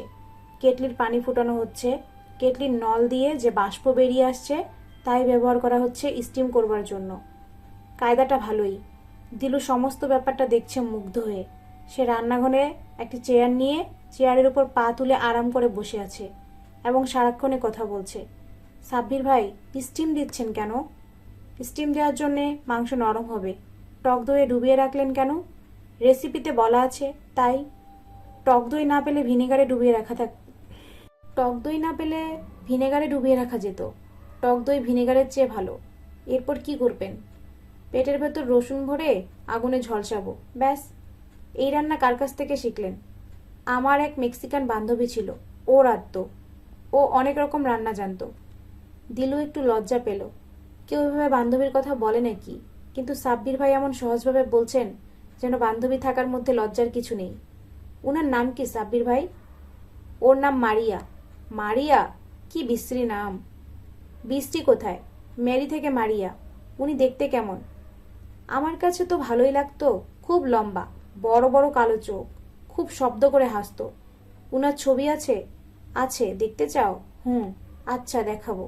সাব্বির ভাই, আমার কয়েকটা সুন্দর সুন্দর ছবি তুলে দেবেন তো? দেব। কবে দেবেন? যখন চাও। কাল ভোরেই দিতে পারি। এক কাজ করো, তোমার লাল শাড়ি আছে? না, লাল স্কার্ট আছে। ঠিক আছে, ওই লাল স্কার্ট পরে পুকুরে সাঁতার দেবে, আমি ছবি তুলব। সবুজ পানির ব্যাকগ্রাউন্ডে লাল স্কার্ট চমৎকার আসবে। তবে আমার ফিল্ম হাই স্পিড, ASA 500, আর একটু কম হলে ভালো হতো। আমি তো সাঁতার জানি নে। ইস, সাঁতার দেওয়া ছবি হলে ভালো আসতো। জলকন্যার এফেক্ট পাওয়া যেত। রাত দিন আপনি শুধু ছবির কথা ভাবেন, তাই না? ভাবি। দিলু কিছুক্ষণ চুপ করে রইল। দেখলো সাব্বির কিভাবে হাঁসের গায়ে স্টিম লাগাচ্ছে। দেখে মনে হয় লোকটা এ কাজ দীর্ঘদিন ধরে করছে। দিলু বলল, মারিয়া বুঝি খুব ভালো মহিলা ছিলেন? হ্যাঁ, বাঙালি মেয়েদের মতো। বাঙালি মেয়েরা বুঝি ভালো? হ্যাঁ, বাঙালি মেয়েরা খুব সেন্টিমেন্টাল। সেন্টিমেন্টাল না হলে মেয়েদের মানায় না। আচ্ছা সাব্বির ভাই, আমি কি সেন্টিমেন্টাল? হ্যাঁ, কিভাবে বুঝলেন? জামিল সাহেবের সঙ্গে বসে তুমি গল্প করছিলে, আমি শুনছিলাম। কথা শুনেই বুঝে গেলেন? দিলু, কথা শুনে অনেক কিছু বোঝা যায়, আমি বুঝতে পারি। দিলু ভয়ে ভয়ে বলল, আর কি বুঝেছেন? বুঝলাম যে তুমি জামিল সাহেবের প্রেমে পড়েছ। অ্যাডোলসেন্স লাভ, চমৎকার জিনিস। দিলুর কান ঝাঝা করতে লাগলো। মিনিট 5 কোনো কথাবার্তা না বলে সে চুপচাপ। সাব্বির হাসি মুখে বলল, কি দিলু, ঠিক বলিনি? দিলু কোনো জবাব দিল না। রেহানা রান্নাঘরে ঢুকে দেখলেন চোখ মুখ লাল করে দিলু চেয়ারে পা উঠিয়ে বসে আছে। তিনি বিরক্ত স্বরে বললেন, তুই এখানে কি করছিস? দেখছি। বাবুকে একটু সামলাবার চেষ্টা করলেও তো পারিস। আমি কতক্ষণ দেখব? দিলু নিঃশব্দে উঠে চলে গেল। রেহানা বললেন, সাব্বির, তোমার রান্না কত দূর? হয়ে এসেছে, এখন শুধু আগুনে ঝলসাবো। খাওয়া যাবে তো? আপনাদের ভালো লাগবে। ভালো না লাগলে এতটা কষ্ট করে শুধু শুধু করতাম না। রেহানা বললেন, আমাকে কিছু করতে হবে? না, আপনি বিশ্রাম করুন। রেহানা চলে গেলেন। পুরুষ মানুষ রান্নাঘরে হাঁড়ি পাতিল নিয়ে নাড়াচাড়া করছে, এটা তার দেখতে ভালো লাগে না, অসহ্য লাগে। রেহানা বারান্দায় থমকে দাঁড়ালেন। নিচু গলায় বললেন, আজও বসেছ? হ্যাঁ, বসলাম। বোতল কটা এনেছ? বেশি না, 2টো মাত্র। রেহানা, একটু বস আমার পাশে। রেহানা, একটু বসো আমার পাশে। না। কেন এরকম করছো? বেশি দিন তো বাঁচবো না, শেষ কটা দিন আরাম করতে দাও। বেশি দিন বাঁচবে না, এই তথ্যটা আবার কোথা থেকে জোগাড় করলে? এক পামিস্ট আমার হাত দেখে বলেছে আমি বাঁচবো মাত্র 60 বছর। ভালো পামিস্ট, যা বলে তাই ঠিক হয়। একটু বসো রেহানা। রেহানা বসলেন। উসমান সাহেব হৃষ্ট গলায় বললেন, একটা ধাঁধা জিজ্ঞেস করি, দেখি বলতে পারো কিনা। ধাঁধা জিজ্ঞেস করতে হবে না, বসে থাকো চুপচাপ। দারুণ ধাঁধা, দিলুর কাছ থেকে শিখেছি এবং নিজে নিজেই উত্তর বের করেছি। আমি 1000 টাকা বাজি রাখছি, তুমি পারবে না। কি বলবো? ওসমান সাহেব দিলুর পানি এক জায়গায় থেকে অন্য জায়গার নেওয়ার ধাঁধাটি খুব উৎসাহের সঙ্গে বলতে শুরু করলেন। কাচের ঘর, কাচঘরের পাশের ফাঁকা জায়গাটায় হাঁস ঝলসানোর ব্যবস্থা করা হয়েছে। বাতাসের জন্য আগুন তেমন জ্বলছে না। বাঁশের চাটাই দিয়ে হাওয়া আটকানোর ব্যবস্থা করা হয়েছে। জামিল তদারক করছে মড়ায় বসে। দিলু বারান্দা থেকে তাদের দেখল। একবার ভাবল কাছে যাবে, কিন্তু গেল না। বারান্দায় দাঁড়িয়ে রইল। জামিল ডাকলো, এই দিলু, এদিকে আয়। দিলু এগিয়ে গেল। আমাদের ফটোগ্রাফার সাহেব কি হাঁসকে বাতাস দিয়ে শেষ করেছেন? জিলু জবাব দিল, না। কি ব্যাপার, এত গম্ভীর কেন? মাথা ধরছে। আগুনের পাশে বস, মাথা ধরা সেরে যাবে। চেয়ারটা টেনে আন। দিলু বসলো। গল্প শুনবি নাকি? বল। মারাত্মক একটা ভূতের গল্প জানি। বলবো? না। না কেন? তোর কি হয়েছে? দিলু মৃদু স্বরে বলল, জামিল ভাই, আপনি আমাকে তুই করে বলবেন না। কেন বলবো না কেন? আমার খারাপ লাগে। আপনি করে বলবো তাই চাস? দিলু জবাব দিল, না। তোর কি হয়েছে? দিলু গম্ভীর মুখে উঠে দাঁড়ালো। জামিল তাকে হাত ধরে টেনে বসালো। দিলু, তোমার কি হয়েছে? কিছু হয়নি। না, কিছু একটা হয়েছে। আমাকে বলো। আমার খুব মন খারাপ লাগছে। মরে যেতে ইচ্ছে হচ্ছে। দূর বোকামে। জামিল শব্দ করে হাসলো। একটা হাত রাখলো দিলুর পিঠে। নিশা দূর থেকে দৃশ্যটি দেখলো। একবার ভাবলো দিলুকে সে ডাকবে, কিন্তু ডাকলো না। আগুনের পাশে বসে থাকা মানুষ দুটিকে সুন্দর লাগছে। বাবু জেগে উঠে কাঁদছে। রেহানা এসে বললেন, বাবুকে একটু ঘুম পাড়িয়ে দে না নিশাত। আমি পারবো না। দাঁড়িয়েই তো আছিস। দাঁড়িয়ে আছি না মা। দেখছি। কি দেখছিস? দিলুকে দেখছি। দিলু কেমন বড় হয়ে যাচ্ছে দেখছো মা? রেহানা তাকালেন। তিনি দিলুর বড় হয়ে যাওয়ার কোনো লক্ষণ দেখলেন না। দিলু চেয়ারে বসে পা নাচাচ্ছে। এটা একটা অভদ্রতা। দিলুকে বলতে হবে। তিনি বাবুর কাছে গেলেন। নিশাত চড়া গলায় বলল, দিলু, তুই একটু এদিকে আয়। দিলু শান্ত স্বরে বলল, না। জামিল বলল, যাও না, শুনে আসো কি জন্য ডাকছে। না, আমি যাব না। জামিল কৌতূহলী হয়ে তাকালো। তার মানে হলো দিলু কেমন যেন বদলে যেতে শুরু করেছে। রোস্ট জিনিসটি যে খেতে এত ভালো হবে রেহানা কল্পনাও করতে পারেনি। তার আফসোস হতে লাগলো তিনি পাশে বসে রান্নার পুরো ব্যাপারটা কেন দেখলেন না। সাব্বির বলল, আমি খুব গুছিয়ে লিখে রেখে যাব, আপনার যখন ইচ্ছে রান্না করতে পারবেন। পালি হাঁস রান্না ছাড়া সাধারণ হাঁস দিয়ে রান্না হবে? জানি না, হওয়া তো উচিত। আমি অবশ্য কখনো ট্রাই করিনি। জামিল বলল, আমার মনে হয় না সাধারণ হাঁস দিয়ে এটা হবে। সাধারণ হাঁসগুলোর গায়ে প্রচুর চর্বি থাকে, পালি হাঁসের গায়ে চর্বি থাকে না। নিশাত হাসি মুখে বলল, আপনি বুঝি পৃথিবীর সব জিনিস জানেন? না, আমি খুব কমই জানি। মাঝে মাঝে লজিক খাটিয়ে দু একটা কথা বলতে গিয়ে সবাইকে বিরক্ত করি। ওসমান সাহেব বললেন, দিলুকে দেখছি না যে। দিলু কোথায়? ও খাবে না, ওর মাথা ধরেছে। চেখে দেখুক। ডেকে নিয়ে আয় তো নিশাত। অনেক বলেছি বাবা। জামিল বলল, আমি নিয়ে আসছি। দিলু কম্বল গায়ে দিয়ে শুয়ে পড়েছিল। জামিলকে ঢুকতে দেখে উঠে বসলো। ঘর অন্ধকার, আলো চোখে লাগে বলে হ্যারিকেন ডিম করে রাখা হয়েছে। জামিল বলল, দিলু, আমাদের সঙ্গে এসে বসো। জিনিসটা ভালো হয়েছে।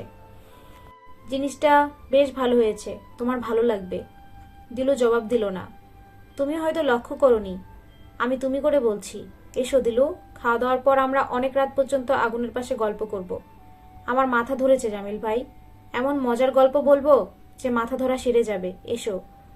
দিলু উঠে এলো। গল্প খুব কম জমে উঠল খাবার টেবিলে। ওসমান সাহেব পর্যন্ত একটা হাসির গল্প বলে ফেললেন। নাসিরউদ্দিন হজ্জার গল্প সবারই জানা, তবু সবাই হাসলো।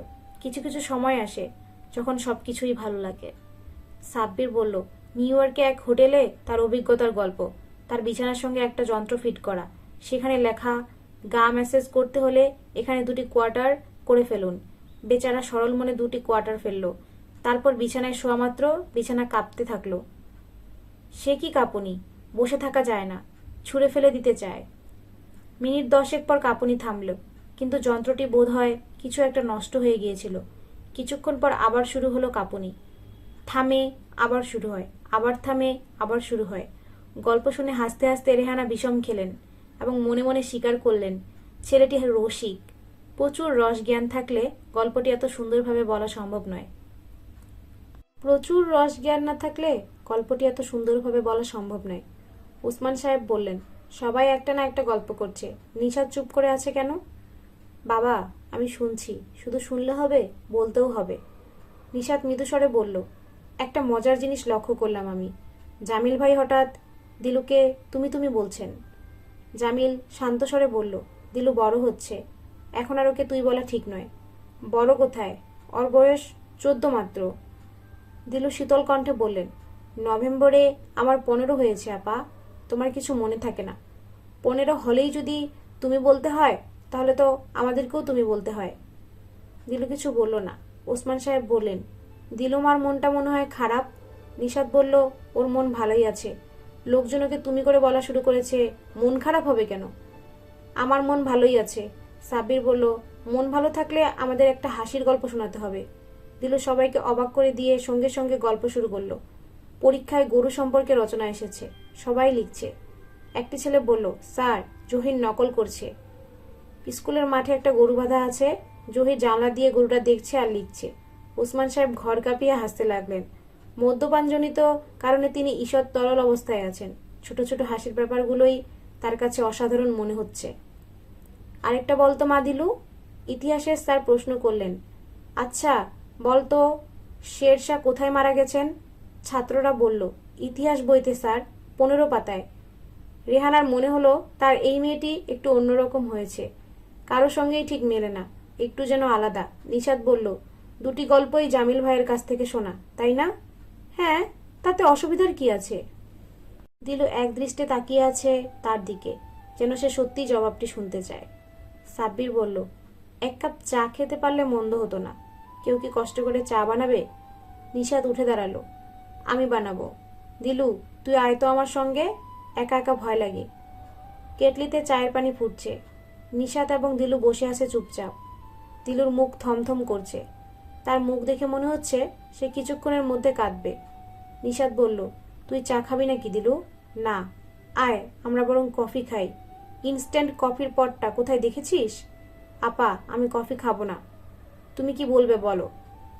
আমি আবার কি বলবো? কিছু একটা বলার জন্য আমাকে রান্নাঘরে এনেছো, এখন কি বলবে? দিলু, তুই কি রাগ করেছিস? দিলু চুপ করে রইল। নিশাত বলল, চল দুজনে 2 কাপ চা নিয়ে পুকুর ঘাটে বসি। চা গরম চাদর একটা গায়ে যা গরম চাদর একটা গায়ে দিয়ে আয়। তুমি কি ওখানে নিয়ে আমাকে কিছু বলতে চাও? আয় না, গিয়ে বসি, তারপর বলা যাবে। যা, চাদর টাদর কিছু একটা গায়ে দিয়ে আয়। দিলু উঠে গেল। লাল রঙের একটা শাল বের করে গায়ে দিল। কাজঘরের পাশে জামিল ভাই সিগারেট টানছে। সে উঁচু গলায় বলল, কোথায় যাচ্ছিস রে? দিলু জবাব দিল না। জামিল ভাই তুই বললে সে আর জবাব দেবে না। জামিল বলল, দিলু, কোথায় যাচ্ছ? পুকুর ঘাটে। একা একা? একটু সাবধানে থাকবে। কেন, ভূত আছে? আপনার মাথা আছে। জামিল শব্দ করে হাসল। তুমি চাইলে আমি সাহস দেবার জন্যে সঙ্গে থাকতে পারি, সাহস দিতে হবে না। পুকুর ঘাটটি বড় বেশি নির্জন। মাঝে মাঝে হাওয়া আসে, গাছের পাতায় সরসর শব্দ হয়, ক্রমাগত ঝিঝি ডাকে। আবার কোনো এক বিচিত্র কারণে হঠাৎ ঝিঝির ডাক বন্ধ হয়ে চারদিকে শুনশান নীরবতা নেমে আসে। নিশাত বলল, একটু যেন ভয় ভয় লাগে রে, ফিরে যাবে? না, বস। তারা বসলো। নিশাত ছোট্ট একটি নিঃশ্বাস ফেলল। নীলু বলল, আপা, তুমি কি বলতে চাও, বলো। নিশাত চাপা সরে বলল, আমার যখন তোর মতো বয়স, তখন জামিল ভাইয়ের সঙ্গে আমার প্রথম পরিচয়।